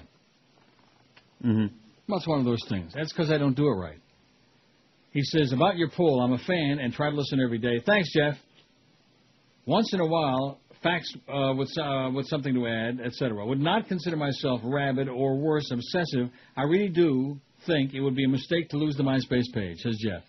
And Jeff's not a child. Jeff is like, let me click on a thing. He looks like an old coot. Jeff is 43. Like I said, old. Not as old as me, but he's old. I heard from somewhere that less than 1% of the people that listen to any given radio show are participants. Call or whatever. Wouldn't that be similar to MySpace, et cetera, he says, question mark? I have to think there are much more than the people who have, the people who have included you as a friend who read your page. It's also nice to have something that seems to take very little effort on your part that enhances the show. It kind of makes the Neil Rogers Show plus a nice bonus for people willing to seek it out. When in doubt, seek it out. Well, they are seeking it out, Jeff, but not necessarily the show. It says, do all music shows, wall-to-wall bedtime stories, even weeks of The Bird, just cackling. I don't care. I wouldn't even presume to tell you how to do your show. I would hate to see you pull away access to a bit of your world. Well, thanks, Jeff. That's very nice of you. See, Jeff actually has an opinion. There you go. You can play. Oh, and look at this. Here's a Chronic David again. Probably tell me to wash my hands. Oh, this is a response to the Beasley thing. Let's see. It's Beasley Broadcasting is a radio broadcasting. Well, what is this? It's like a bio of Beasley and the stock price history. What do I want that for, David? God Almighty. Oh, this is David the stock guy, okay? Not interested in the stock price or anything like that. Go away, David. Go away. You're a crazy person. And then the spaz guy from Hialeah says, if you get Neil, are you insane? If you get rid of the MySpace page, who else am I going to chronic? That's a good point. I'll put that on there. Yeah, he needs help. Well, he's in Hialeah. What do you expect? So there you go. Now we're at least getting a little bit of comment on there. That's quite a feather in our cap, isn't it? So? Don't want to be a lame duck. Israel vehemently denied over the weekend a report by a British newspaper which claimed that it plans to attack Iran's uranium enrichment facilities using nuclear weapons. Oy vey. According to the report quoting Israeli military sources, 2 Israel Air Force squadrons are training to blow up an enrichment plant at Natanz, about 120 miles southeast of Tehran, using bunker-buster nuclear bombs. 2 other sites would also be hit with conventional weapons. As soon as the green light is given, it will be one mission, one strike, and the Iranian nuclear project will be demolished, one of the Israeli military sources told the newspaper. However, labeling the report is incorrect. Israeli Foreign Ministry spokesman Mark Regev told Deutsche Press that Israel supports 100% of the efforts of the international community via the UN Security Council to stop Iran's nuclear program. The nuclear weapons would be used only if an attack with conventional weapons was ruled out and if the U.S. decided not to intervene, the Sunday Times report be saying. Meanwhile, in Tehran, once again, Iran vowed retaliation in case of any military attack by Israel against its nuclear sites. They rag heads against the Jews, the Arabs and the Jews and the Arabs, and leave the rest of us out of it. Okay, will you please? Will you please? Cracker, please. When in doubt, leave us the hell out of this age-old conflict. And then again, they showed this little town in Iraq. I forget what the hell the name of it was, nor does it make any difference.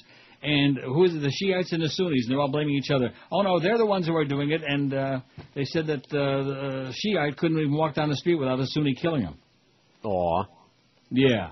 It sounds just like Northern Ireland all over again, doesn't it? Those Protestant marching days. You mean those bombing days? Have your kids walk down our street, and bada bing, man, we'll, all you religious nuts out there, man, you're the ones who create all the tourists for the rest of us. Those of us who are maybe a little bit sane, a little bit rational, don't believe in all these ridiculous fairy tales. You fairy. You're the ones that create all this nonsense, all this insanity, this hate. Hate! That's what religion is all about. It's a big tax-free scam for big bucks and spreading a lot of hate. Oh, look at this fax. It says from WB. It says, oh, all right. Whatever that means. What does that mean? I don't know. All right. A lame duck, I suppose I would call it, flight challenged, is one unable to keep up with the flock and who is thus easy prey for predators. The phrase lame duck was first applied to the London Stock Exchange. Oh, don't start with the Stock Exchange. David will be faxing me again about Beasley. David, go wash your ass with Purell, okay, will you please, or with Pharrell. Get out of here.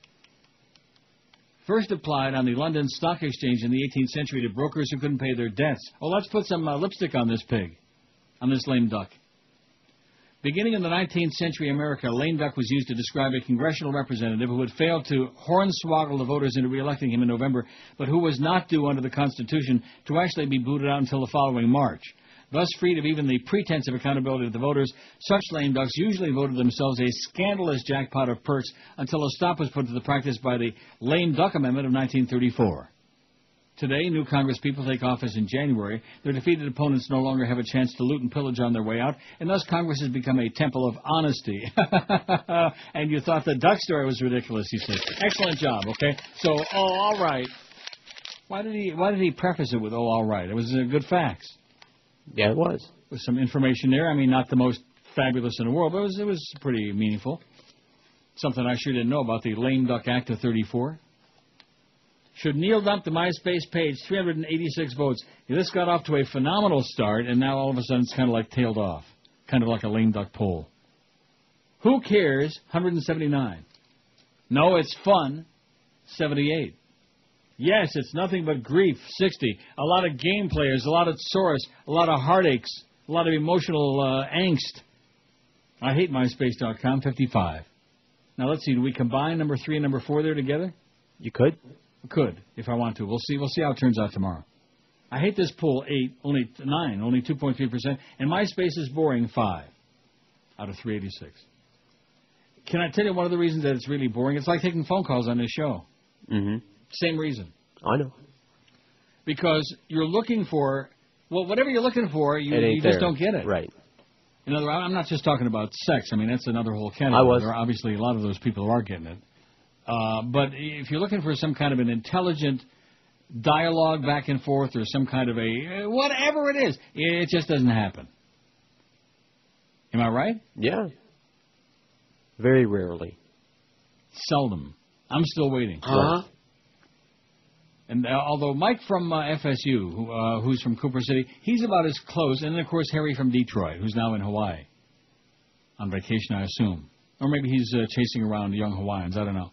But they seem to be the closest to, like, real people that I've spoken to on there. And how long have we been doing this crap? Since October? I guess. I forget. Since Miguel got this brainstorm of going ahead and sticking this thing on there and screwing up my whole life and practically putting me in an asylum in a straitjacket. I think we ought to make it Miguel's responsibility to go out and find all of these people, not just Jacob and Bryce or whatever his name. Find all these people who've been on there. Line them up. And say, will the real please stand up? Like on To Tell the Truth. Where's Gary Moore when we need him? Where's Chickeneck? So Chickeneck was on there reluctantly. Is that what you told me? Because he hates Rupert Murdoch? Yeah, well, he's his own worst enemy, and he's always talking about, he'd like to gain some notoriety. So I said, well, here's a free promotional vehicle. Why don't you do it? And he's like, he's got one of the best pages on there. Right. That's what I told him. I said, do whatever the hell you want with it. And it's hysterical what he did. With his old boon in the box. Yeah. The WQAM, Reverend Doctor. hello. Greetings and Happy New Year. How are you? Back to you. I'm having serious thoughts about reinstating my MySpace site. I had dropped it because I had gotten tired of a lot of the gameplay you're talking about. But if you're going to keep yours, I'll reinstate mine. Really? That's in other words, if I show you mine, you'll show me yours. Essentially, that is correct, sir. Well, excellent. On another subject, I don't know if anybody's reported to you about the new Mardi Gras, the hall formerly known as Hollywood Greyhound track. Right. I went by there this weekend. You talk about God's waiting room, man. The poker rooms. Yeah. Oh, a constant flow of alta-cockers. They play one hand. They go outside, have a cigarette. Then they. By the way, you're more of a gambler than I am. Do you know if it's appropriate if you're at a card table to pull out a book and start reading it? Because I swear to you, one of them pulled out his racing form and laid it on the card table and started looking at the picks for the race. Make up your mind, you old coot. So yeah, well, if they pull out the menu for the early bird, then you know it's time to leave. Well, they gave away I'll set up the joke. They gave away a Hummer Saturday night. The first name they drew, apparently she lived in Century Village. She had left on the bus, so she didn't win. So they had to give it to the next guy they drew. Well, don't make that mistake again, Pally. I certainly won't, sir. Okay, I'll hold out for Vegas. Vegas. We'll look for you on our space in your place. God bless. Bye-bye. Let's see what this fax is over here. A lot of faxes today. Tracy in Kendall says, I would like to add don't know for MySpace to the poll. I've yet to explore anything MySpace, and after hearing about your last plight, I plan to avoid it altogether. Good thinking, Tracy. Don't get started. It's like getting started on drugs. I unsuccessfully tried to fax and email your article about Jared Leto. No, it came through. Good article about his band, 30 Seconds to Mars. Sounds like it might actually be decent. Last, I don't know if you read that Vern Troyer is in alcohol rehab. It's a bummer, but I hope he does well. Vern Troyer is in alcohol rehab? Yeah, I got the check. Oh, no. Have a great day. You too, Tracy and Kendall. Isn't that something? Well, if you were like a little midget like that and everybody's making fun of you. Yeah. He's making a lot of money for being a little midget, Nevertheless. Well, he's a heavy cross to bear. Must suck, yeah. That's what Timmy said, and look what happened to poor little Timmy. That's right. And Hervé Villachez, who look at him. blew He his can't brains even out. find the plane no more, Hervé. Now, what do? They bury those people like in a little tiny coffin? That's bad. I'm Yes. just curious. They do? Yes. A little tiny one. They find one that fits. I can relate. Oh, poor Tiny. Where's that guy, huh? Well, we took one caller, and it was pretty damn good. It was real, like it was a human. A real caller, and I'm not promising anything more like that soon, but that's the way I'm going to do the show. We're doing our own agenda here, and Joe Bell, butt out, Santa Claus, okay? Keep your nose out. I told you a long time ago, keep your ass out of this show. I don't need any assistance from you, at least not in that category. The things we do need assistance from haven't helped us. As Duff would say, attention men. Well, he says that a lot. Yeah. This is Brady Quinn. Whenever I shave my balls, I listen to the Neil Rogers 12 to 1 hour.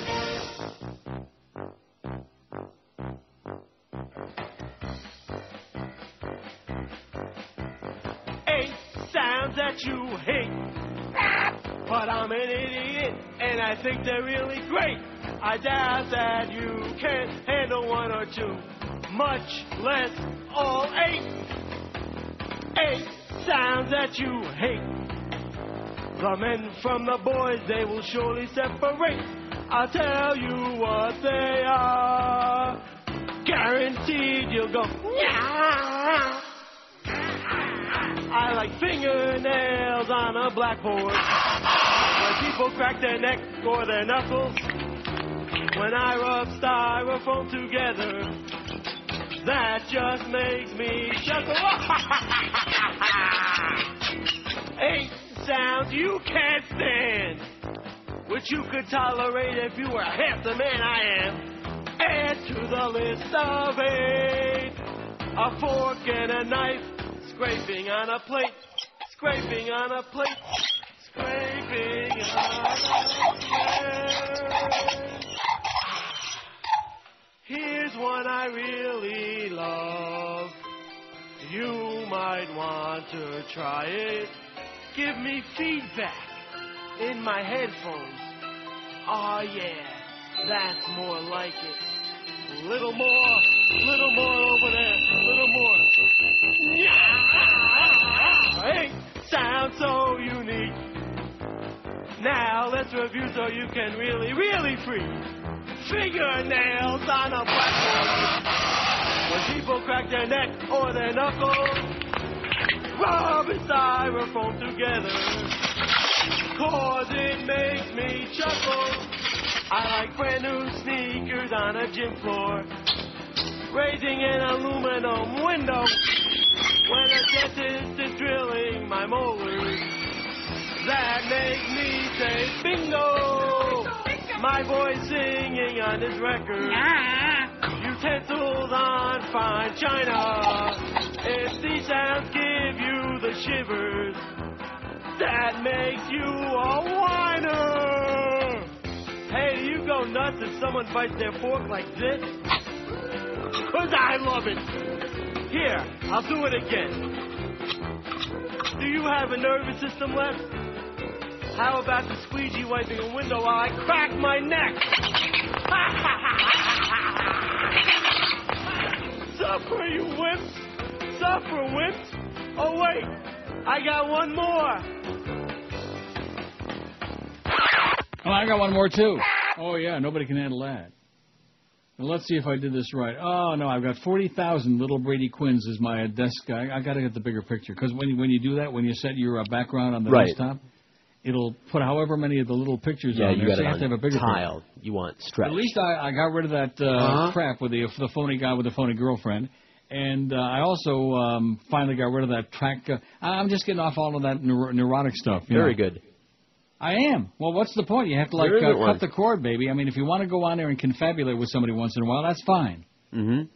But getting obsessed with it and with all these imaginary people, it's just a waste of time. I looked at that tracker thing twice, and it was cute. It's like, look at that, somebody in Seattle, and that was it. Yeah, and of course, in the meantime, they're not really in Seattle. They're probably in Poughkeepsie, but they're playing games and they're pinging it around. They're playing ping pong without the pong and King Kong without the Kong, and that's it. Game players, man, it's just a haven for game players. I mean, I got played with twice and didn't even feel it. 426 votes, though, on that poll. That's not too shabby. You know that one that thing about Act Strange where he says, walk into a mall yelling, killer bees. Remember that? Got that killer bee story? Because there have been a lot lately. Broward County, what is it again, Broward? Is a buzz. Recently, a swarm of thousands of bees attacked a couple, their dog, and 2 firefighters in Fort Lauderdale, leaving the people with nasty stings and sending the pet husky to the vet. Officials are waiting on test results to find out whether the insects were Africanized bees, also known as killer bees.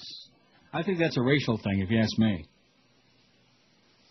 If they were not Africanized, would that make them less killers? You see what I'm saying? Right. What if they were... Sounds like a racial slant on it to me. Oh, there's Harry Reid. God, is he ever boring and milk-toasty and just... oh, good God. I bet you a fistful of Viagra couldn't work for that old coot. Ooh. On Thursday, a pest control company removed a 3-foot-long hive from a tree in Cooper City parking lot after customers got nervous. A 3-foot-long hive. Beekeeper Wainsworth Brown hears of such incidents and worries, but not for the reasons one might think. Brown of Lauderhill is afraid the arrival of Africanized bees will provoke residents to kill off the more docile European bees that are vital to South Florida's ecosystem and economy. He also worries their negative reputation will lead to further decline in local beekeeping, and a practice the Florida Department of Agriculture calls the first and best defense against Africanized bees. The old beekeeper. Why does anybody get involved in that? For the money, I imagine. Get the honey, Junior. For the honey and the money. Do you get people who are not educated and they just want to get rid of them, laments Brown, who's got about 400 hives spread out across the state, including 7 in Broward County on a small farm off Griffin Road. If we don't have bees, we don't have food, he said. What the hell does that mean? They pollinate. We don't have, They pollinate things, like plants. Like cows? Well, cows eat grass. And you smoke it? Yeah. As bees go from flower to flower gathering nectar, they pollinate plants, everything from Brazilian pepper to watermelon, enabling them to reproduce and bear fruit. In North and Central, maybe that's where our governor came from. Bear fruit? Speaking of fruit. In North and Central Florida, where citrus groves and other crops still proliferate, beekeeping is big business, creating about $12 million worth of honey in 2005, ranking the state 4th in the nation. Did you know that? Florida's 4th in the nation in honey, Junior. I did not know that. Beekeepers fight the spread of Africanization by maintaining more docile bee populations, which compete with the Africanized bees and dilute their numbers. But because of development, there aren't many beekeepers left in South Florida. The old beekeeper, Willie Beekeeper. Oh, I'm going to restrain myself. Yeah. I wouldn't be surprised to find him on MySpace. We have fewer and fewer because of all the construction said. Ute Hardeman, a West Palm Beach beekeeper who's been in South Florida since '74, but only has 5 hives left. I've only got 5 hives left. Ever get hives? I don't think so. In the wild, Africanized bees are a hardier strain that reproduce faster and attack with greater ferocity. A single Africanized bee sting is no more venomous than a regular bee's, but they attack in greater numbers, creating danger, especially for those with bee allergies. Oh, so anyway, in the movie last night, in this movie with Harrison Ford. Right, the one that you're ruining for me. So his little kid, the little boy, he's allergic to peanuts. Okay. And, of course, one of the evildoers, he gives him a cookie that's got peanuts in it. And the kid almost dies. He doesn't die, though. But anyway, when I was on the plane, where the hell was I coming? Was it coming back up here, I guess? I guess so. And there was an announcement on the PA that there was a kid on board who has a severe peanut allergy and requesting that none of the passengers eat anything containing peanuts. Okay. So, in other words, even the aroma from it, if you're seriously allergic to it, even the aroma, forget about eating it. I will say this. The aroma that puts you in a coma. It's like Joyce farting. Have you ever been within arm's length of someone who is or has been recently eating peanuts? Because that peanut breath will kill you. I've smelled breath that was close. I think it had some of those letters in peanut, but not exactly the same word you're looking for. What? African bees were originally brought to Brazil as an experiment to see whether they can improve the productivity of Brazilian bees through scientifically controlled interbreeding. Ask Miss Horkheimer, she'll tell you. She's out of this world. But the visitors escaped into the wild and bred at their own pace, with locals creating Africanized offspring. This does sound like a racial thing to me. Sure does, but nevertheless. The hybrid spread through the South and Central America and the southwestern U.S. In 2002, Africanized bees were first found in Tampa, of all places.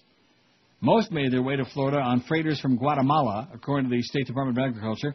A few large commercial beekeeping operations still exist in undeveloped areas of South Florida, like Loxahatchee in western Palm Beach County. Lee Del Signore owns one of them, 4,000 hives in Homestead in Miami-Dade County. See, I read Miami-Dade County. I apologize for doing that. I promised I would never do that. Oh, there's Sada being hanged again. Martyr. There's the new video. All right, well, elsewhere in Oh, there he goes. He's still dead. 4,000 hives in Homestead in Dade County that produce about 650,000 pounds of honey every year. Boy, that's a lot of honey. Mm-hmm. Grab my junior, honey. He says the biggest threat to his docile European bees isn't human encroachment or Africanized bees, but parasitic mites, which destroy hives and have caused a decline in the nation's bee population. In 2005, honeybees had to be imported from outside North America for the first time since 1922, according to a National Academies report. Once mites weaken a European colony, Del Signore noted, it's much easier for an Africanized queen to take over, like Johnny Mattress. For this reason, beekeepers like Del Signore check their hives regularly for Africanized bees. Kind of like checking the hood, you know? Yeah. Oh, there's some Africanized bees in here. Sounds like a tough job. Time to move to Pontiac, man. We got more Afrikaners in here. Or how do you say that? What is it? 438 votes on the poll. Not too bad. Our goal is 400. That whole business with gold. And we do, if we are going to keep the MySpace thing, it looks like maybe we will. Oh, wait a minute. Let's see. Now, yeah, at the moment it's running ahead. But, so we got to get to 1,000 by the end of the month. We have what? 961, what did I say? 968. I don't know. What'd you say? 968 friends. And there are 2 or 3 of them that I actually enjoy communicating with. And 2 or 3 that I just assumed never would have crossed my path. Should Neil dump the MySpace page? Who cares? 203. Enough already with this crap, with this swill. No, it's fun. 92. Yes, it's nothing but grief. 66. I hate MySpace.com. 62. I hate this pool. 11. And MySpace is boring, like most of your calls. 7. And stick it.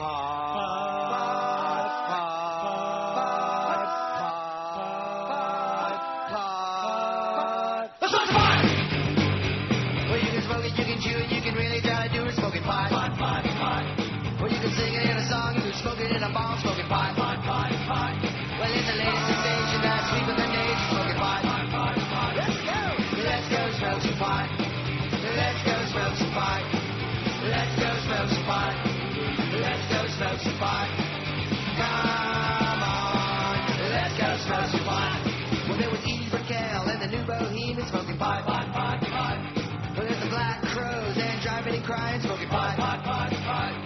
This is spin doctors and blues travelers smoking pot, pot, pot, pot. Let's go smoke some pot. All right. Let's go smoke some pot. Let's go smoke some pot. Oh my God.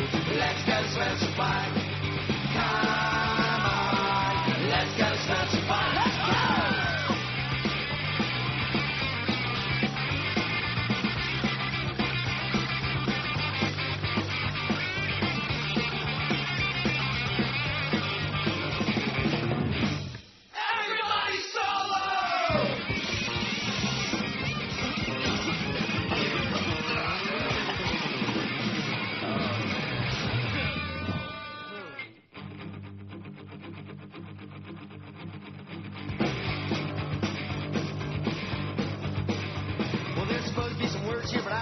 I smoked too much pot. I went to Lollapalooza and everybody out there was smoking pot. I saw Blind Melon and the Red Hot Chili Peppers and Pearl Jam and Widespread Panic. Let's go smoke some pot! Oh! Let's go smoke some pot! You fairy! Let's go smoke some pot! Oh! Let's go smoke some pot! Come on, let's go smoke some pot! Let's go!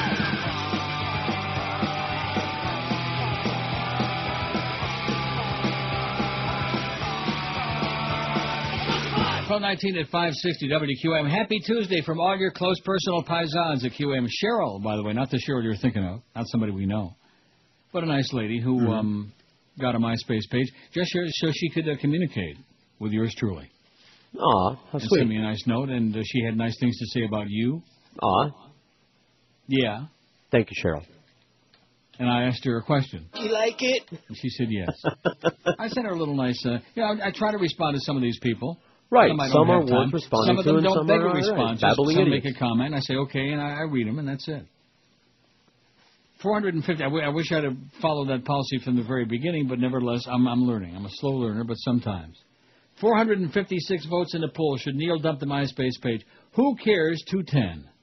No, it's fun. 94. Yes, it's nothing but grief. It's Soros. It's mind-bending and mind-blowing. 68. I hate MySpace.com. 63. I hate this poll. 12, and MySpace is boring. 9. I hate this poll's only got 2.8%. That is shocking, ain't it? A little bit. Only 2.8%. But then again, that goes back in the same territory. And I'm so glad who told us about that tracking page? Was that you that told me about that? Well, I told you, and I was told by one of my MySpace friends. Well, tell him that you hate him like poison, okay? Okay. Hey, Rosie. Or her, whoever it is. Because it's bogus, number one. And then number two, it's even more aggravating when you go on there and see that the same people are on there over and over. You know, what are they looking for? What are they potching around for on your page? You know, what's the point? And so I finally deleted that whole thing. I just got rid of it, you know. It's not accurate anyhow. People that are playing... Hey, let me say it again. Anybody that wants to play games and won't tell you what county they live in, what their shoe size is, and even some who will tell you what their shoe size is, they're game players. How do you like that? Mm-hmm. Jolie shocked by Madonna attack. She is shocked. Hollywood actress Angelina Jolie. I tell you, she's not looking too good these days. Not for a while now. No, she ain't looking too good. In fact, this picture here, I wouldn't wish her on Jolly Santa Joe. Oh, I just noticed here that this story like missing? Oh, jeez. Well, it's a good thing I just seen that. Hollywood actress Angelina Jolie said she was shocked by attacks on Madonna over her adoption of a Malawian boy. Malawian? All right. Malawian. Maybe I don't want to come in. Her adoption of a Malawian boy, but she said she would only take a child from a country where the rules on adoption are clearly defined. Where is Malawi? I never heard of it. I don't know. Oh, I see. In other words, I was waiting because it sounded like you're, you know. It's in Africa. Says who? Malawi. Okay, I'm going to read it from Wikipedia. I'm going here to the Free Encyclopedia. The Republic of Malawi is a democratic, densely populated country located in southeastern Africa. It has Zambia to the northwest, Tanzania to the north, and Mozambique surrounding it on the east, south, and west. Mozambique. When I was a kid collecting stamps, I had stamps from Mozambique. Triangles, no less. Huh. Yeah. Madonna's adoption of the boy last year led to some rights groups in Malawi to question whether the American pop star had used her celebrity to bypass laws governing the adoption of Malawians by foreigners, an argument denied by her lawyers. I was horrified by the attacks against her, Jolie, who has 2 adopted children herself, told French magazine Gala. But Jolie added that she would have steered clear of adoption from a country like Malawi. Madonna knew the situation in Malawi. In this country, there's not really a legal framework for adopting.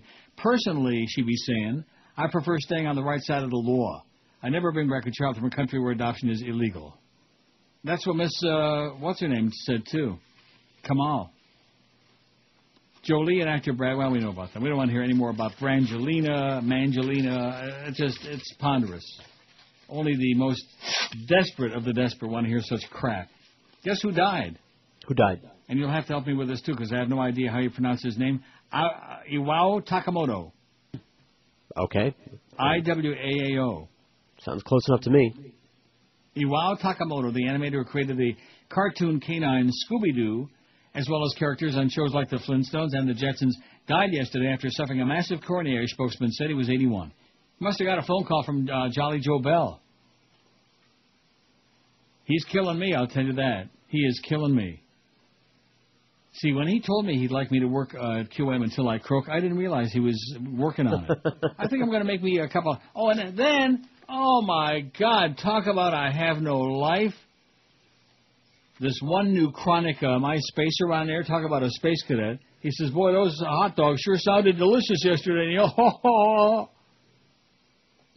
wow.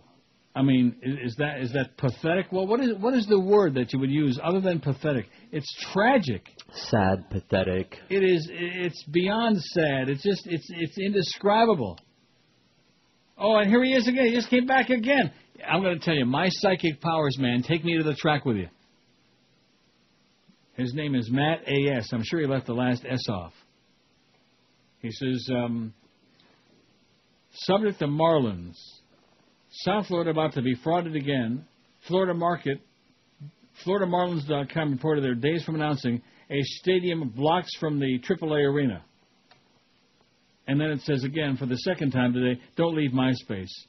I don't know whether I will or not, Matt, or whatever your name is, but you're enough to make me do it. Oh, Jesus. This is the guy who told me how much he enjoyed hearing me eating those weenies yesterday. Mm-hmm. Why don't you just come back on there, ASS or whatever your name is, and just write... I have no life. I have no life. I have no life. I have no life. Takamoto died at Cedars-Sinai Medical Center in L.A., where he was being treated for respiratory problems. See, he died in the hospital. They'll kill you, man. Just like they damn near did to me at Mount Sinai over there on the beach. They damn near killed me with that gallbladder operation. You remember that? I do. I remember that phone call. To Rick Riley. Yes. Well, that's enough to make you sick and just right off the bat. That's how I knew it was serious. Yeah, when I would call him. Takamoto designed Scooby-Doo, his equally famished and cowardly master Shaggy and their pals Velma, Daphne, and Fred in the late 60s while working at the Hanna-Barbera Animation Studio. The Great Dane's name was inspired by an improvised line at the end of Frank Sinatra's Strangers in the Night. Scooby-Dooby-Doo. How do you like that? Wow. Well, of course, if you didn't know that, you're an idiot.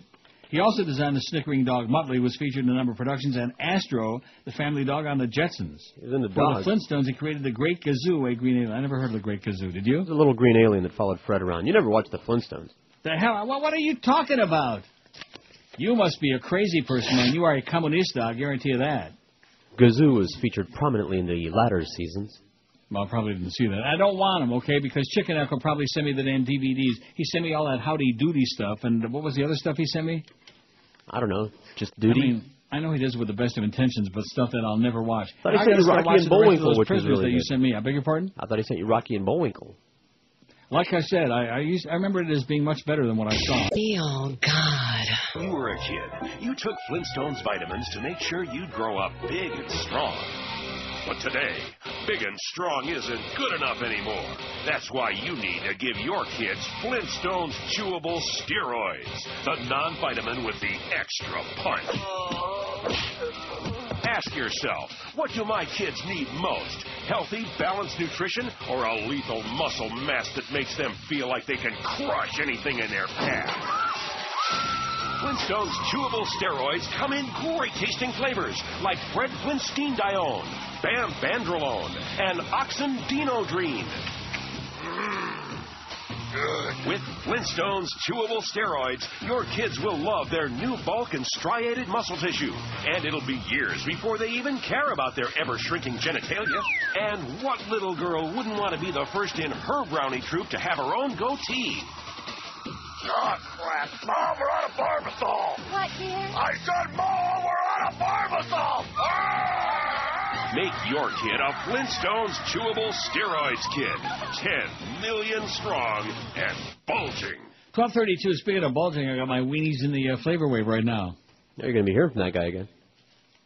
Oh, and by the way, it's Mark, not Matt. I just got a correction on there. Try Mark, not Matt. Well, whatever the hell it was, okay? No matter how you spell it, no matter what the name is, it still comes out the same. I have no life. That's right. And speaking of the Flavor Wave, so my close personal friend Harry from Detroit, who's one of my MySpace old fart buddies, he also got the Flavor Wave because of my suggestion. He said it was okay, but he's got some other new thing he likes better. In other words, whatever I like, they got better. You know what I'm saying? It's always the case, isn't it? Yeah. I really don't care. I love the Flavor Wave, and if you got something better, enjoy it. Thank you again. Enjoy life. That's my message to you. Do no harm, take no crap, enjoy life. Those are my three rules to live by. Should Neil dump the MySpace page? 487 on there. We're going to make 500. We're going to make 600 maybe. Maybe we should do that as our goal today, 600. On a poll we started at like 25 past 10. Mm-hmm. Not bad, huh? Not at all. Not good, but not bad. What do we care? Should Neil dump the thing? Who cares? 223, almost 46%. Who gives a crap? Enough with it already. No, it's fun. 100 people say it's fun. When does that start? I'll let you know. Oh. Well, no, actually, when I started hearing from people that I, like people that I thought I knew, like my cousin's kid and some other people, I thought, well, this is going to be a lot of fun. I'm going to hear from all these people, and then the rest of them are all these phantom people, Mm-hmm. Yes, it's nothing. And let me say this to you, okay? Because I noticed very interesting, but most of the teenagers that seem to be on there are all illegal. They're all jailbait. They're all underage, male, female, you name it. You know what I mean? Like what do you mean? Like that. Like a trap. How come I don't get a friendly email from somebody who's like a high school senior who's 18, even if it's only imaginary, with some real hot picture? You know what I'm saying? Right. I wouldn't mind getting suckered into some deal like that, even though, of course, some old fart's probably reading it. What do I care? It's still fun. For the demented. Yes, it's nothing but grief. 71, dump it. When in doubt, dump it out. It's pretty close. I hate MySpace.com, 68. I hate this poll, 14. And MySpace is boring, 11 out of 487. I forgot. See, because I didn't get to these yesterday because you made me play all that music. Sorry. No, I'm glad I played the music. I enjoyed it. Me too. It cheered me up. Did it really? Yeah, it did. Had a lot of fun. I was juking and jiving to it. Were you really? Yes, I was. And what about Josh Cordes on his last day? He probably, He enjoyed it. Did he? Yes, he did. We were talking about the thing that you know how much I like Josh. He's a good kid. But when I played ELO and Telephone Line, and when it ended, as expected, I asked him, "Do you like it?" And he said, "Yeah, it's okay." Yeah. He didn't know ELO from HMO. Okay, no, which is shocking. He didn't know Matt from Mark in the Dark. That is shocking, isn't it? Yes. These punks with this garbage. I don't want to sound like an old fart, but I am, and I do believe that. When did they stop making music? What year was that? Well, it just kind of went underground. That's what happened. I see. On Saturday, over 1,000 protesters occupied the sands of San Francisco's beach, part of a new Democratic Speaker of the House, Nancy Pelosi's district, in order to spell out the message, impeach. I think there's a word missing there. Well, there's a lot of stuff. Oh, this is chopped off. America is a great country, Brad Newsham, a local cab driver and author who organized the event, said in a press release. But President Bush has betrayed us. He misled us into a disastrous war and is trampling on our Constitution. Absolutely correct, sir. He has to go now. I hope Nancy Pelosi is listening to that. And it shows the picture of them with this big, it says impeach on the beach in Anglo speech. San Francisco's ABC affiliate KGO-TV covered the protest. Do you think the country has the stomach for another impeachment? Asked, and it's chopped off, somebody. Noel Cisneros. I think we don't have the stomach for another 2 years of Bush, protested Dan Schmendrick said.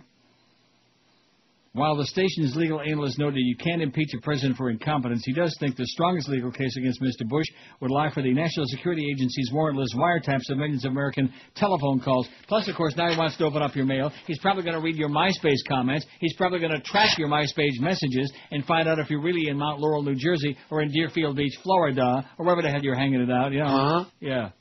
Phony baloney. Phony is a $72.50 bill. This is going to time out really well because my thing is going to like beep right during the break. And my weenie, maybe this will be a regular feature on the show every day between noon and 1. Neil eats a weenie on the show, on the air? A couple. Well, one is never, for a big boy like me, one is never going to be enough. That's what I heard. I have to have a couple. Schneider's, by the way. Same as that microwave bacon I told you about that you can't get. I know. And they're really good. Nothing like a good weenie at lunchtime to keep you going through the day. 567, I'm going to give the number out just out of habit. I'm not taking any calls, but I'm just, you never know. I might sneak one in like that other one I snuck in there. Right. Pretty good. Pretty good, and I believe that's the way we have to do it. And next time you see Joe Bell, you tell him, muscle out. Get your nose out of our ass, okay? Tell him that right to his face. Because I know you would never speak behind anybody's back, and you would never say anything about him to anybody else that you wouldn't say right to his Santa Claus face. Right. Tell him, listen, Joe, Neil is not happy with you. In fact, you and he are done. Done. Just like my wieners, Mayor, they're done. We're done. We're finished. And I did like Helsinki a lot. And as soon as I said that, here went my BlackBerry buzzed. Oh, it's from TomPayne.com.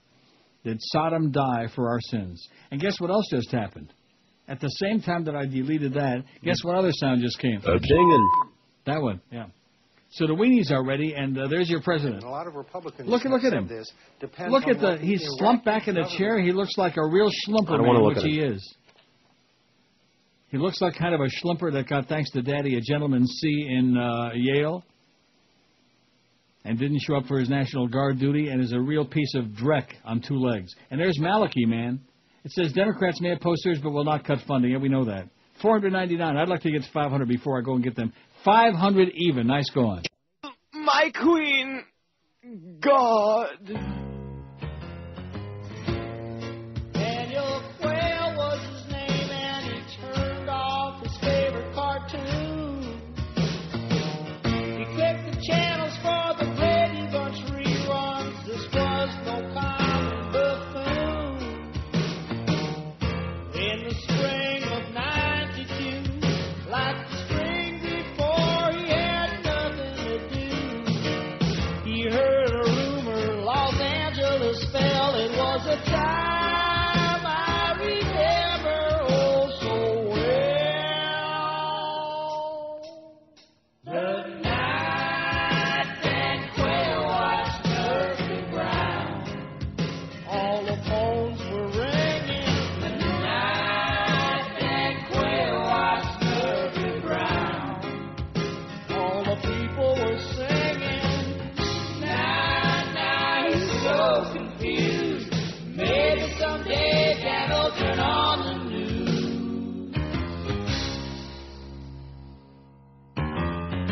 Old Murphy Brown was a dangerous gal, though she lived in RTV. Had a child out of wedlock, this blue dance reality. Now he's wondering if Bozo the Clown had a hand in bringing the economy down. Bert and Ernie now have to explain, when did Big Bird become an agent for Saddam Hussein? The night that Quayle watched Murphy Brown, all the phones were ringing. The night that Quayle watched Murphy Brown, Fitzwater singing, George, it'll blow over soon, but maybe for now, Dan should stick to cartoons. 1246, how do these dumb people get to be president and vice president and stuff like that? Of course, Jerry Ford, he didn't get elected to any of it, but nevertheless, now he's dead. And Dan Quayle, like that. And George W., like that. I mean, our weenies now. Mm-hmm. There's the Jetson. Isn't that the Jetsons? That's Gazoo from the Flintstones. Oh, it looks just like the Jetsons to me. It looks like the Jetsons kind of thing, but... Says, hi, Uncle Neil. Remember me? No, I don't. Not really. Looks like the Jetsons. He called Fred Dum Dum all the time. Well, you got a better memory than I do. Oh, look at that. I better take care of this. This is a thing, another thing. A real fax that actually came in on my fax machine. Oh. Well, I'll eat my hot dog now. No, I understand. 517 votes on the poll. Got several people on MySpace saying, "Oh, please don't dump it." Why do you think that is? I don't know. Well, they're probably trolling for to get laid on there. Maybe. Could be. And more power to them. I understand that it has worked for some people. No kidding. Ask Miss Kamal. Worked real good for her. Now, was that on MySpace or was that on... that was a chat room, from what I hear. Oh, chat room. Yeah. Well, there's one thing that comes to my mind when I hear chat room. And that's it. Look out. My, look out. It's a haven for lunatics and preverts. I'm not just talking about ordinary perverts like me. And you. Right. I mean more like dangerous perverts. Sure, the illegal kind of perverts. Mm-hmm. The ones who... And by the way, if that whole thing was a big trap, which I'm sure it was, didn't work, did it? Nice try. Very weak try. And like I said, maybe my next encounters on there will be somebody who claims to be at least of legal age, who looks really good and really puts their own picture on there. Or even if it's somebody else's picture, what do I care? You can only hope. Only hope what? That it's a real person that's, of age. Mm-hmm. Oh, it doesn't make any difference. If they say they're of age, then that's, how do you know? How are you supposed to know? You check ID, birth certificate. Yeah. Shoe size? Mm-hmm. Carbon dating. You'll be pleased to know I did get Jacob's shoe size, by the way. He said 11.5 to 12.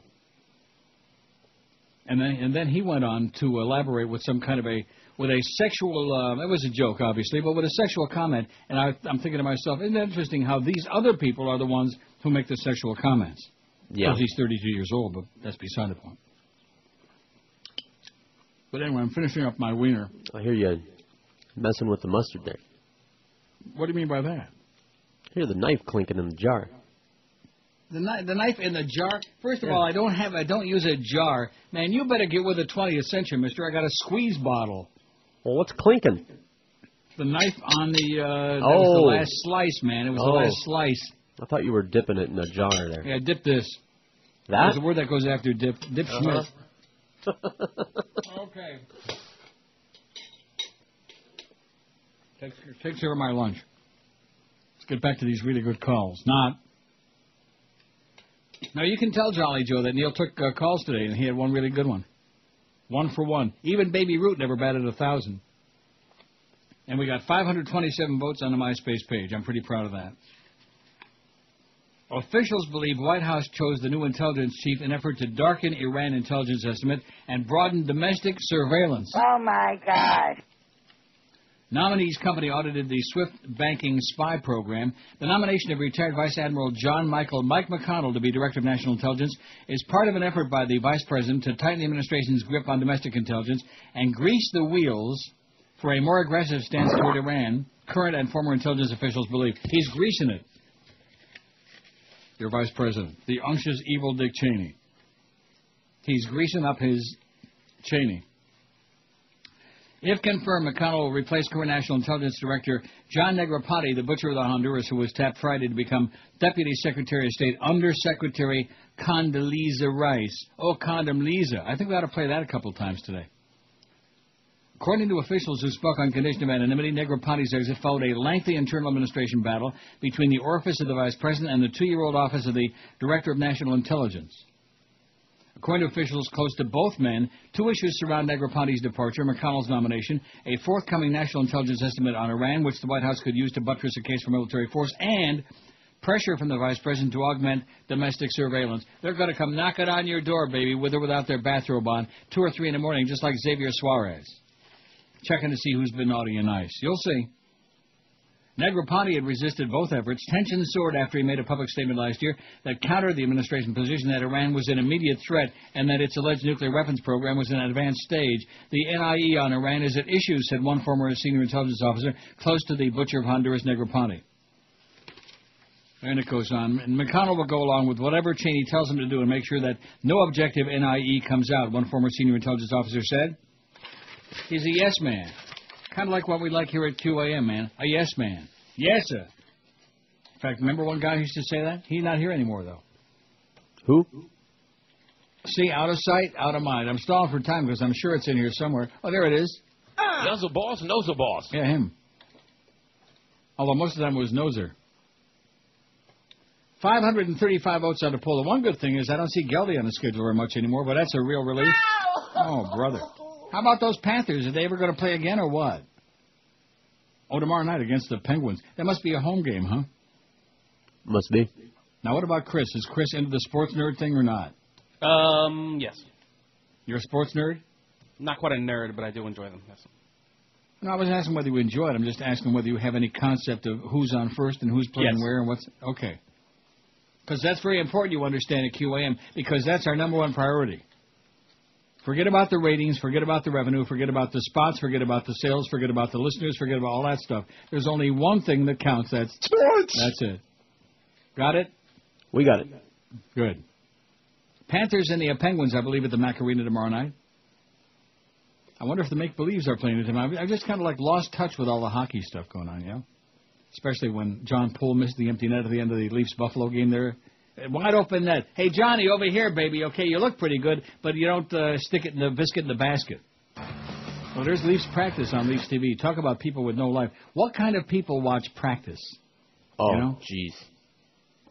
It's like the people that go to Dolphin camp. Oh, we're going to go over and watch practice.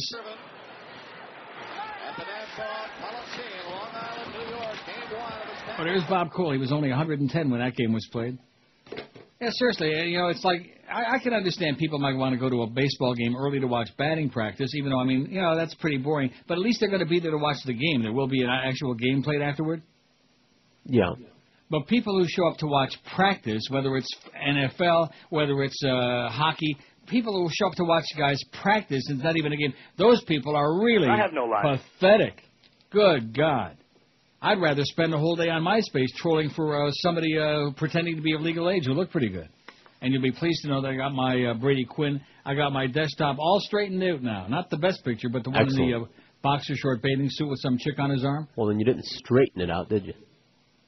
Oh, I straightened something out. No, it's got five Brady's on there, which is, you know. At any rate, it's back on there again. That's me. That's me, and I'm make no apologies for it. That's my thing. Shortly after the U.S. military death toll in Iraq reached 3,000, about 60 anti-war grandmothers gathered in Midtown Manhattan to read the names of soldiers from the region who died in the war. And by the way, that gas they had yesterday, much ado about nothing. Did you see that? Yeah, that's what I heard. It was just fragrance. Onions. Yeah, it was just Jersey. The smell of Jersey wafting across the river. That's all it was. Oh, God, does that stink? Yeah, it's Jersey. The only people who have suffered are the young people and their families, said Rebecca Lubitkin, a participant at the vigil. With curious tourists snapping pictures, members of Grandmothers Against the War read the names of the dead from New York, New Jersey, and Connecticut. This is after the death toll. Now it's 3,011, and it's climbing, and of course when he sends all these additional troops over there, when we have this surge, it's just going to be another surge in dead people, and people mutilated with no body parts, no eyes, no arms, no legs, all of these things. stories, man. And the country sits back and wants to know important stuff. Like, did Saban go to Alabama or not, huh? Who won the BCS game last night?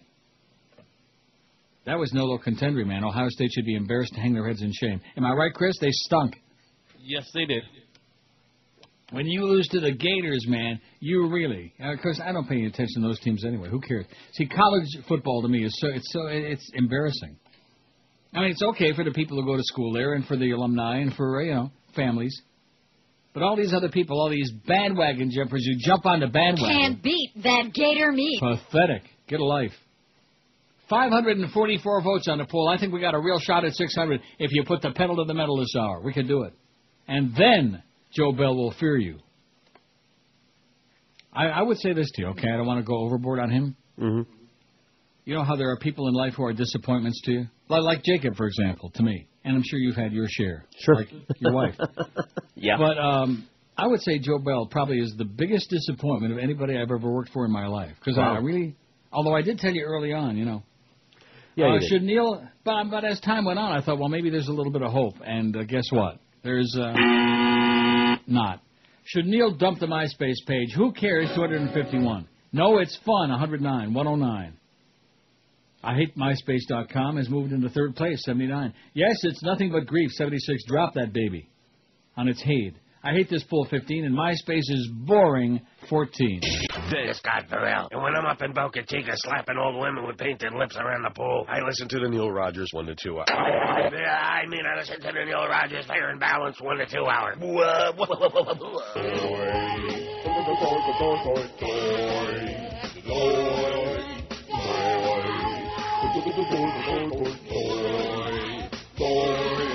I can't get over what that Huey said today. He's got a lot of noise to talk about me that way. I don't give a crap what that fairy has to say. If he wants to smoke pink cigars, then let him. Why, I'll have you know, I know what I'm talking about. Every morning at the condo, I take the elevator down, and on my way to the car, when I pull my folding basket out, I grab a free condo paper. The toys are back in town. The toys are back in town.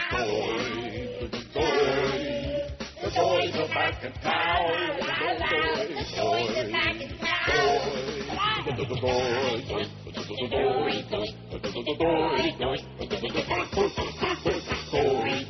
in town. I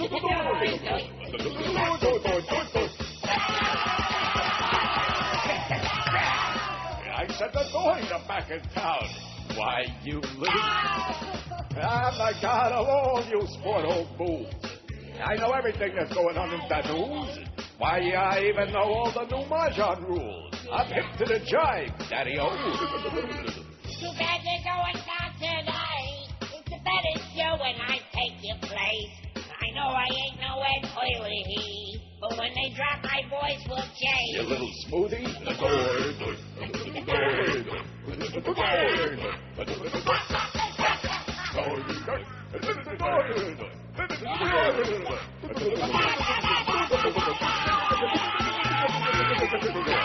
.102 at 560 WQM. Look at this. Justin wants to be our friend on our MySpace. Justin is 26 years old in West Palm, and he's got a picture on his page of a guy about 80.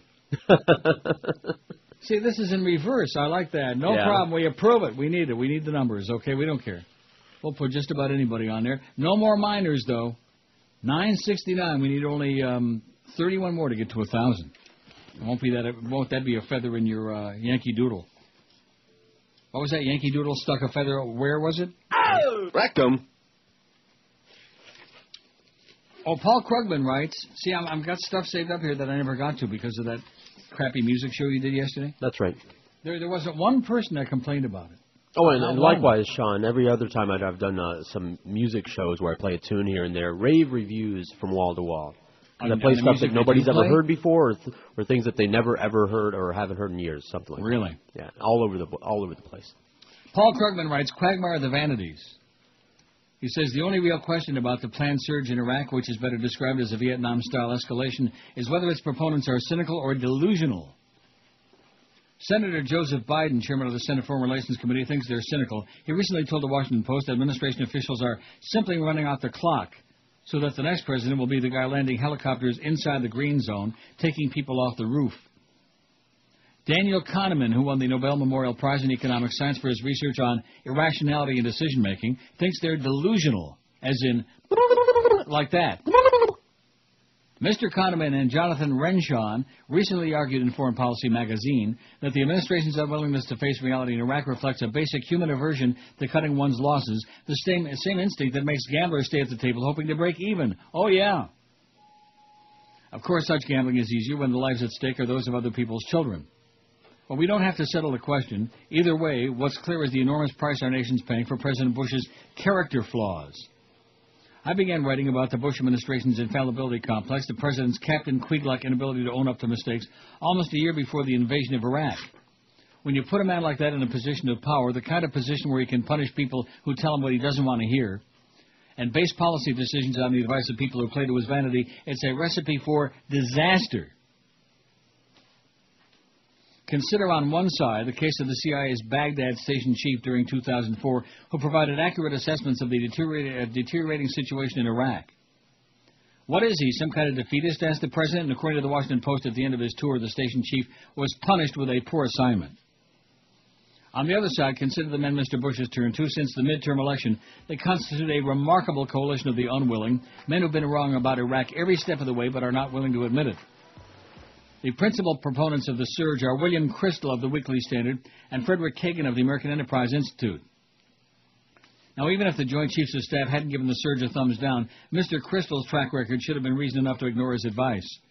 For example, early in the war, Mr. Crystal dismissed as pop sociology warnings that there would be conflict between Sunnis and Shiites and that the Shiites might try to create an Islamic fundamentalist state. He assured National Public Radio listeners that Iraq's always been very secular. But Mr. Crystal and Mr. Kagan appealed to Bush's ego, suggesting that he might yet be able to rescue his signature war. And am I the only person to notice that after all the Oedipal innuendos surrounding the Iraq Study Group, Daddy's men come in to fix Junior's mess, etc., Mr. Bush turned for advice to two other sons of famous and more successful fathers? Not that Bush rejects all advice from elder statesmen. We know that he's been talking to Henry Kissinger, but Mr. Kissinger is a kindred spirit. In remarks published after his death, Gerald Ford said of his Secretary of State, Henry in his mind never made a mistake, so whatever policies there were that he implemented, in retrospect he would defend. Oh, and Senator John McCain, the first major political figure to advocate a surge, is another man who can't admit mistakes. McCain now says that he always knew that the conflict was probably going to be long and hard and tough. But back in 2002, before the Senate voted on the resolution authorizing the use of force, he declared that a war with Iraq would be fairly easy. Mr. Bush is expected to announce his plan for escalation tomorrow night. According to the BBC, the theme of his speech will be sacrifice. But sacrifice for what? Not for the national interest, which would be best served by withdrawing before the strain of the war breaks our ground forces. No, Iraq has become a quagmire of the vanities, a place where America is spending blood and treasure to protect the egos of men who won't admit that they were wrong. Absolutely correct, sir. Here's a fax from Sammy, who says, I finally ordered the deluxe flavor wave, and they offered a deluxe cookbook for additional bucks. Who the hell wants the cookbook? Apparently Sammy. It says, is the standard cookbook that comes with the oven good enough to start with? Listen, if you don't know how to cook something, forget about it, okay? I, too, fired up a couple of Nathan's dogs yesterday after hearing you gulping yours down and was singing Telephone Line all night. And it says, Josh knows squat. Well, when it comes to music, Josh does squat. And then it says, you're so good, Neil. As Miss Foley would say,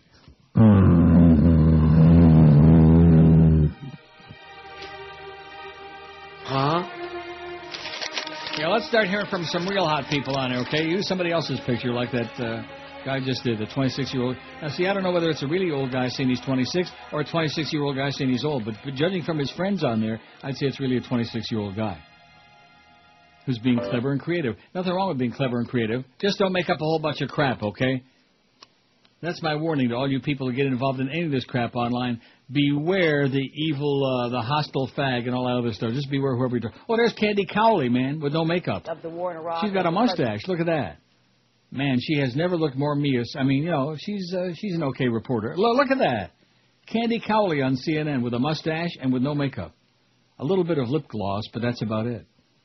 And there's Ted Kennedy. Say, look, no additional troops. No, we don't want to hear you, Candy. We want to hear what Teddy... And look at all the weight he lost. He's looking pretty good.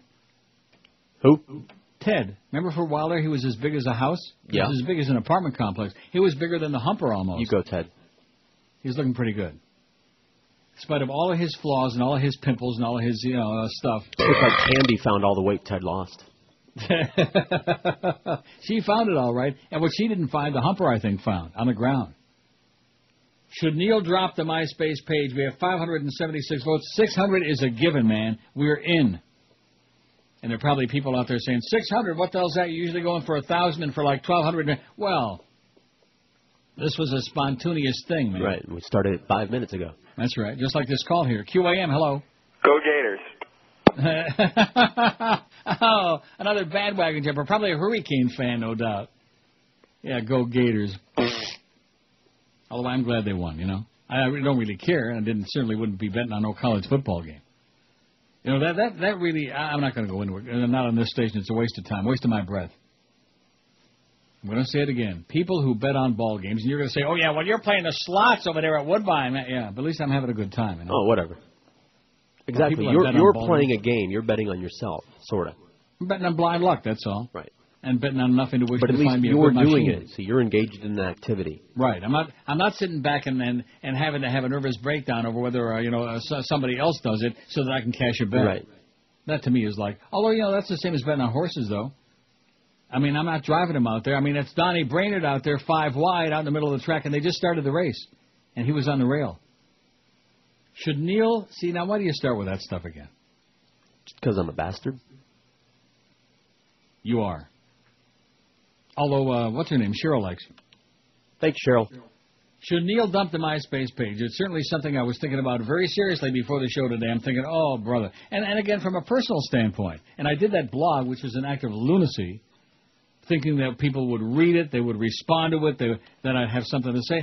Anyway, you made a good point before the show. It's just too much work for nothing. Right. I don't mind doing the work if there's something to be accomplished or something. That's right. You know, I got 4 hours a day here to eraculate, to ramble on and I like that. Should Neil dump the page? Who cares? 265, almost 46%. Oh, there's Ted. Congressman Ed Markey of Massachusetts will introduce similar legislation in the House of Representatives. Our bill will say that no additional troops can be sent and no additional dollars can be spent. All right. On such an escalation, unless... They just cut him off. Apologize for that. We lost the audio as we try to reconnect. Get out of here. We'll Lost the audio. right. The MSC. He is proposing today another vote in Congress on what they got it, and they won't put it on either. They got the audio, and they got this bitch on there, or whatever her name fix is in. Here we go. The American... everybody's interrupting him. This is an scandalous. Okay. Whether to fund military action. And Congress can demand a justification from the President for such action before it appropriates the funds to carry it out. This bill will give all Americans, from Maine to Florida to California to Alaska to Hawaii, an opportunity to hold the President accountable for his actions. The President's speech must be the beginning, not the end, of a new national discussion of our policy in Iraq. You go, Ted. Nice going. 588 on the poll. Who cares? 270. No, it's fun. Keep it. 120. I hate MySpace.com. 87. Yes, it's nothing but grief. 81. You know, you add number 3 and 4 there together, it's not too good. MySpace is boring. 15. You throw that in there for good measure, and it's not good. And I hate this poll. Only 13. 15. Whatever the hell it is. Where their elected representatives stand on one of the greatest challenges of our time. Don't tell me the Democratic Party is going to get some backbone, going to get some balls. Wouldn't that be a novelty, huh? Oh my God. Waking up. The biggest Must be a dream.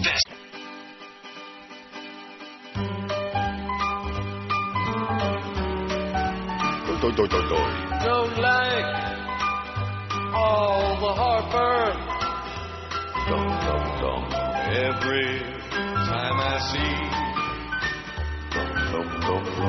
that retarded dimwit on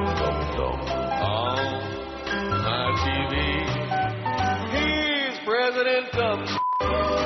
Republicans muscled in, an inarticulate idiot. I don't know why they would want this guy, but now he's here. We're screwed the next 4 years with President Dumb.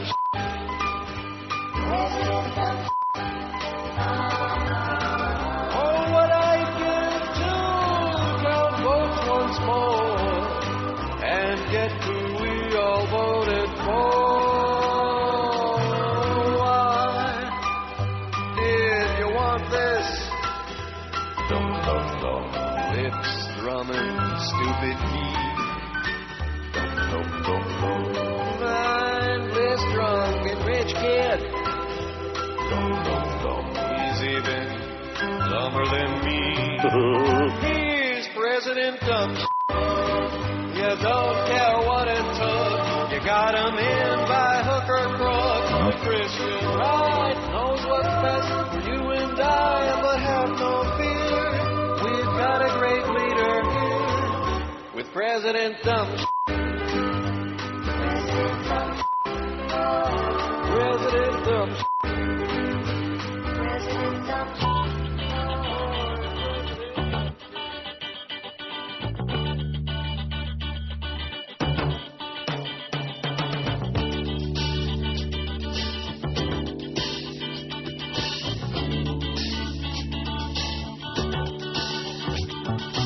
Are you optimistic about the way that things are going? No. Do I never, ever think of it all? Don't you ever worry when you see what's going down? Well, a part of my life business that is no business at all. When it's time to function as a feeling human being, with a bachelor of I'll help you get by. I hope to study further, a few more years or so.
Almost 30 years later, and here we're going through the same crap. About 30, man. It's like Desi Lou all over again, man. Lucy. Anyway, we got 615 votes on the poll. How do you like that? All right. The Vatican didn't know that former Warsaw Archbishop had spied for Poland's former communist regime when Pope Benedict XVI, with his fancy-schmancy red shoes, nominated him last month. The senior cardinal was quoted as saying yesterday. Didn't know he had spied. Archbishop Stanislaw Wielgus resigned on Sunday after admitting to collaborating with Poland's communist secret police. Conduct that the Vatican's top spokesman acknowledged on Sunday had gravely compromised its authority, just like diddling with little boys, with altar boys. Benedict had defended Wielgus in the face of a rising tide of allegations, and the Vatican sent out a statement last month saying it had taken his past into account when he elevated the former bishop of Plock to the prestigious post. Well, Plock him. But Cardinal Giovanni Battista Re, who heads the Congregation for Bishops, the powerful department which decides the future careers of aspiring churchmen, said the Vatican did not know the truth about Wielgus. Just like they don't know the truth about Jesus and about the child molesting priest and any of these things. And about all that money that was stolen from the Vatican Bank. They don't know nothing, you know? They didn't do nothing. When Monsignor Wielgus was nominated, we didn't know anything about his collaboration with the secret services. Battista Re was quoted saying in Italy's Corriere della Sera newspaper. Corriere della Sera. I just like saying that. It rolls off my tongue. Just like that delicious Italian food, the real Italian cuisine in Italy. Not at some place where they open up a can of, prefabricated sauce. Sauce in a can. You ever have sauce in the can? Yes. Oh, there's the phone again. It must be something important. I ate his liver with some fava beans and a nice Chianti.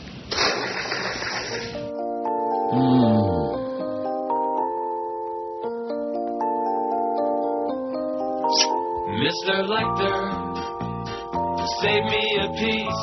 Huh? I'm disappointed you passed on Clarice. Still eating people right after you kill them. Not even leaving behind a tiny crumb. Lecter, finger licking. He claims that people taste just like chicken. If you see Hannibal on the streets, better run or you are dead meat. Absolutely.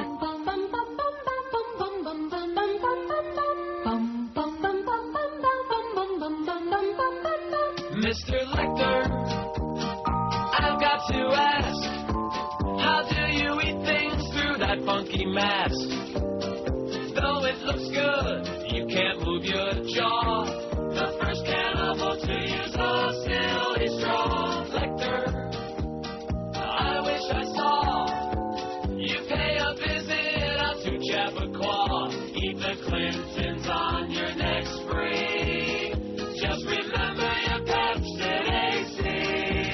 Wow, what's that filthy thing you just sent me on my Outlook Express? I'll tell you a funny thing.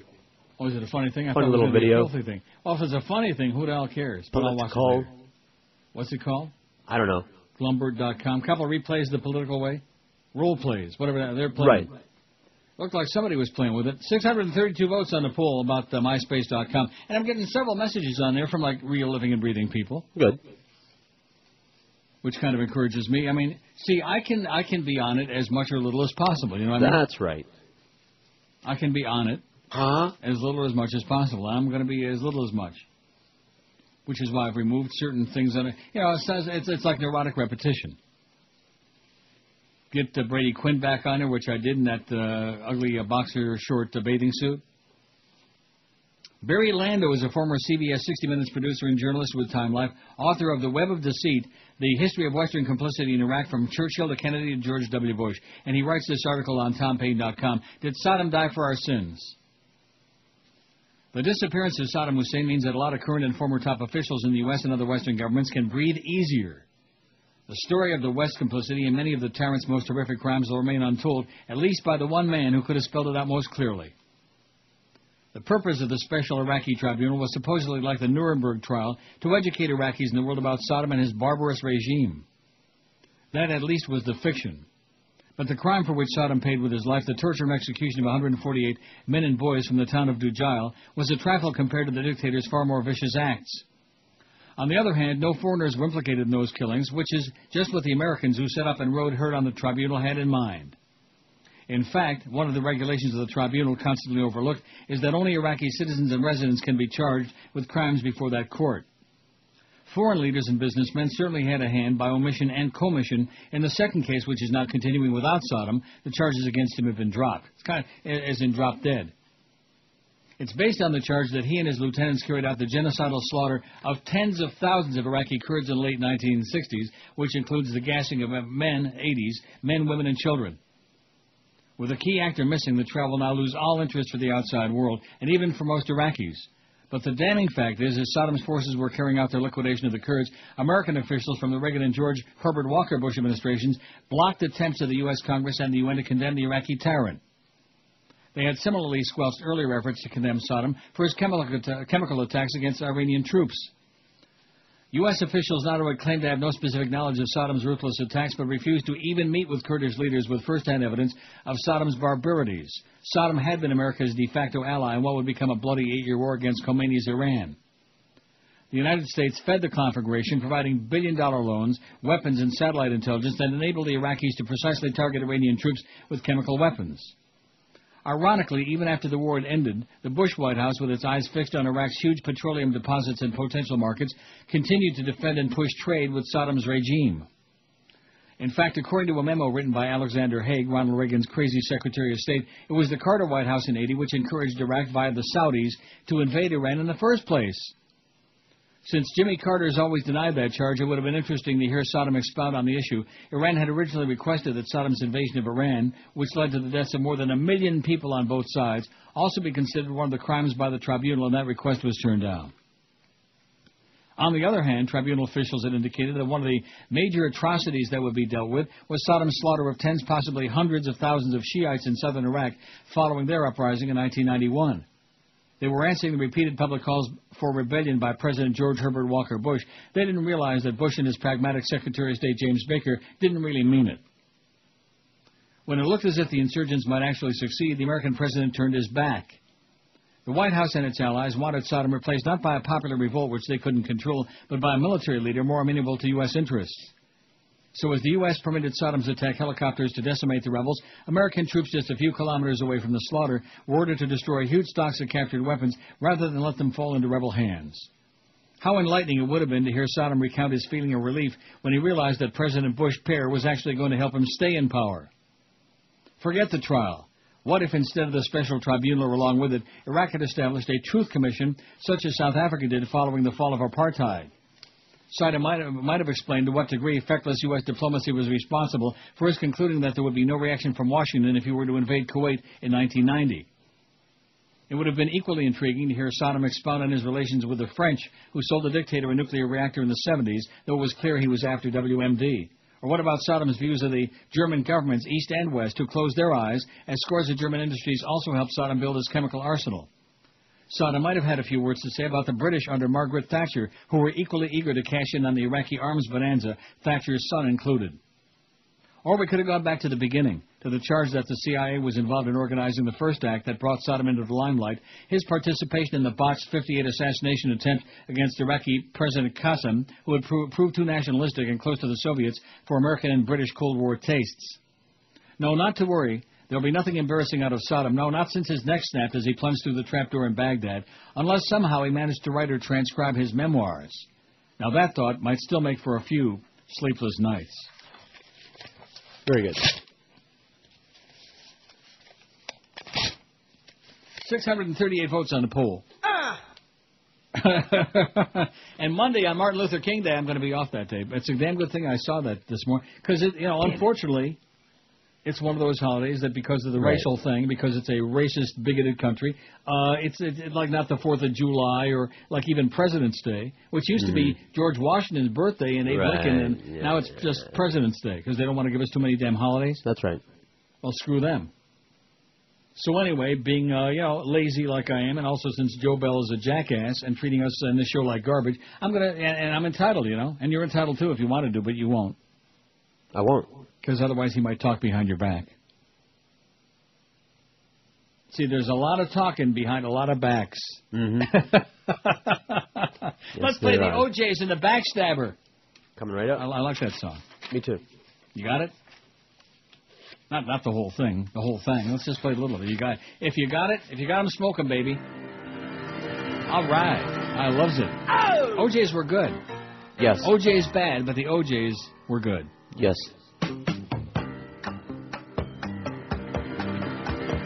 Now, this is for Santa Claus. OJs weren't on Motown, were they?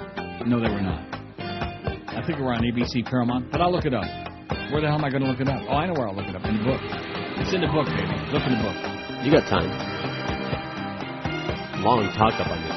Is it a long talk-up? You could do a weather report and a lost dog. Echo. No, but you can hear by the drum beat there. Pop, pop, pop. What they do. What they do. Let's see, the OJs. One too many. Yeah, I know somebody had one too many. Don't be drinking and driving, Jacob. Come on. Let's see, Odyssey, the Ohio Play. The OJs, they were on Philadelphia Records. I never could have told you that. I never heard no Philadelphia Records. Did you? No, but I'm not, like, up to date on the record labels like I am. Like you and Boca Brian and stuff. Well, that goes with the territory of being the old farts. Back when we had records, see? Now that you got, like, CDs, who the hell looks at the label that's on a CD, for Christ's sake? They're consolidated now, see? It used to mean something, and now it's EMI Capital, blah, blah, blah. It's on 5 labels. Blah, blah, blah. That's exactly right. It's either blah, blah, blah, or it's like that. Just like that. Which reminds me about Denise Potvin. It makes me want to vomit up those weenies. Pretty good lunch, by the way. That's good for the diet, though. Just have the 2 weenies for lunch. Mm-hmm. Of course, the only problem is if you go out right at 2 o'clock and get, like, ice cream and stuff. Yeah, that's the problem. OJ, you killed Nicole. You killed Nicole. OJ, you killed Nicole. You killed Nicole.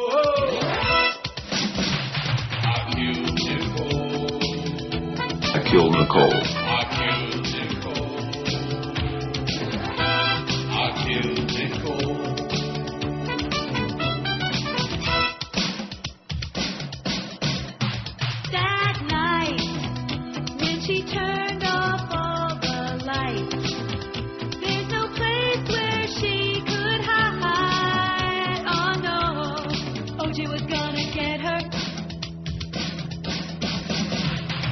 OJ went out to kill her. OJ went out to kill her. OJ went out to kill her.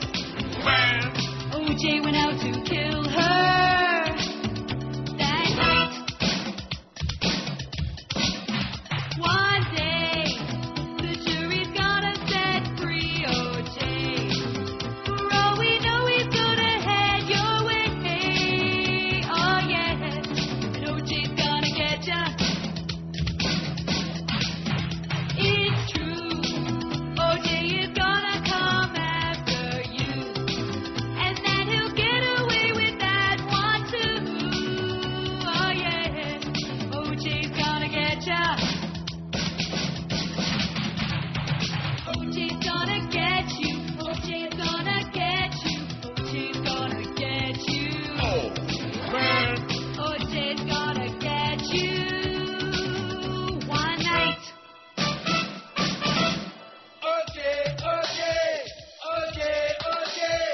You killed Nicole. You killed Nicole. OJ, you killed Nicole. You killed Nicole. I killed Nicole. I killed Nicole. I killed Nicole.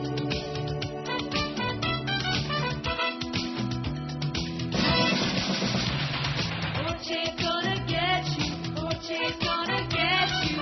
OJ's gonna get you. OJ's gonna get you tonight. 147 at 560. I'm going to tell you, I love this MySpace. Oh, man. Yeah? We got a new friend on there. His name is Matt. Matt with 1 T. He's 23 in Boca. And Matt looks like the Beast with a clown outfit on. But when you look at people's friends... Yeah, that's kind of fun sometimes. Oh, yeah. And if you look at Matt now, if you ever find him on there, and you might want to scour because there's some real interesting people of both sexes on there.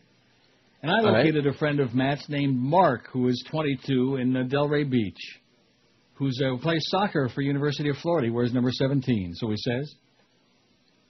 And in Mark's pictures on here, I mean, I'm just, it takes a lot to get me, like, breathless, you know what I mean? Oh, but when you view all of Mark's friends and then see all of Mark's pictures, you say to yourself, oh, my God, what is this? Including the one where he's, like, lying. Well, I don't want to go through it. I don't want, you know. So anyway, Matt with 1 T, great having you aboard. But if you get your buddy Mark to be on our MySpace page, I'd be forever indebted to you. You know, I'd like send you $10, something like that. Send you a wooden nickel. Hey, Mark. Anyway, and you know how everybody's got like some catchy headline on next to their picture, you know, like, right. And Mark's just is one word, ballin'. He says, I'm a 22-year-old going to college to get that degree. I want to work with juveniles and be a mentor for them. I love partying when I have free time. I'm always busy with my soccer. I play for UNF number 17. Other things about me, and then it says, it's got 10 M's, like, That's what I would say, Mark. Like that. That's what I would say. He says, I went to Barcelona for a study abroad this summer and traveled all over Europe. It was effing awesome. He says, can't wait to find the right girl again. And he sure got a bunch of them on there. They might be the right one or the wrong one, but he's got a bunch that you might be interested in, you know, just looking at. Just perusing and right. perusing. And then picking and choosing. So that's it, you know. I mean, we have a lot of ugly listeners out there, but some of them have real hot-looking friends. And the pictures on this page are, like I said, I might have to let you do the last 12 minutes. Oh, yeah, you can hold out. Huh? You can hold out. It's just amazing. I'm holding it out right now, as a matter of fact. Put it back. Wow. Speaking of Sodom... Eric Margolis, see how quick I get off of that crap, and it's probably a good thing just as well. Hey, Mark. Anyway, how old is Mark? 22. Nice legal age all the way around. In Delray Beach. Well, actually, it says Delray Beach / Jacksonville. What does that mean? I don't know. Maybe he commutes. Well, he goes to UNF. What is UNF? Now, isn't that University of Florida, or is that something else? Whoever says UNF is... What is UNF? Chris? I have never heard of it, so I'll look it up. Well, how are they going to look it up? If you find it, it'll be... that's not Florida. Nobody refers to... I mean, UF would be, not UNF. University of North Florida. North Florida, maybe? Is there such a thing? I never heard of it, but maybe it's in Jacksonville. Yeah. Johnny Cope is saying it's northern Florida. Well, like I said, he goes to northern Florida, so he's from Delray Beach by way of Jacksonville. Probably pretty lonely up there in Jacksonville. Although not for a guy who looks like that, with a body like that. But anyway, Eric Margolis writes, lynching won't help U.S. Anyway, the bungling of Saddam's trial and execution hurts America's reputation. Just when it seemed the Cheney-Bush administration couldn't drag America's reputation any lower, it did.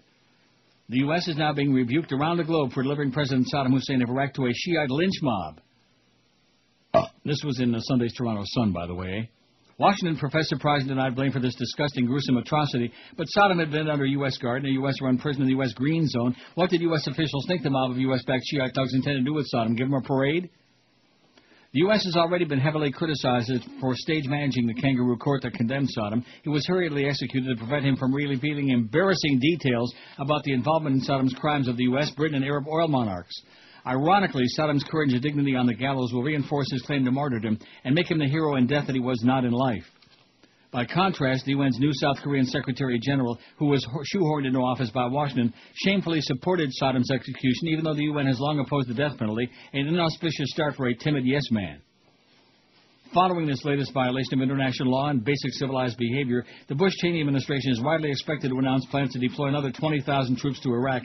This will be Bush's petulant reply to the bipartisan Iraq Study Group's wise proposal that all U.S. combat forces withdraw from Iraq within a year. Senior American generals charged with Iraq, including General John Abizaid and General George Casey, have openly disagreed with Bush's plans for a surge in U.S. troop deployment. These able officers told the media that they don't need more troops. They warned additional U.S. troops would deter Iraq's Shia regime from developing its own security forces and keep it dependent on the USA. These statements were a shocker. Generals are not supposed to publicly disagree with their commander-in-chief. General Casey is expected to be fired soon and replaced by a yes-man. General Abizaid is retiring early in disgust, his friends say. Good, responsible presidents know when to listen to their generals and when to retreat from stalemated or lost wars. If Bush does send thousands more troops to Iraq, he'll be risking more American lives in a desperate 11th-hour political gamble to show voters he has a new plan to resolve the horrible mess in Iraq. He created 20 or 30,000 more U.S. troops thrown into the cauldron of Iraq will make little military difference. 150,000 or more might, but the U.S. has run out of soldiers. Senator John McCain, the current Republican presidential frontrunner, has joined Bush and Cheney in urging more troops be sent to Iraq. All three have clearly lost touch with reality and their nation's basic values. Call it Sodom's curse, says Eric Margolis. So Mark, in, where is he? Delray, Jacksonville, wherever the hell he is, let's go. I'm going to go find him.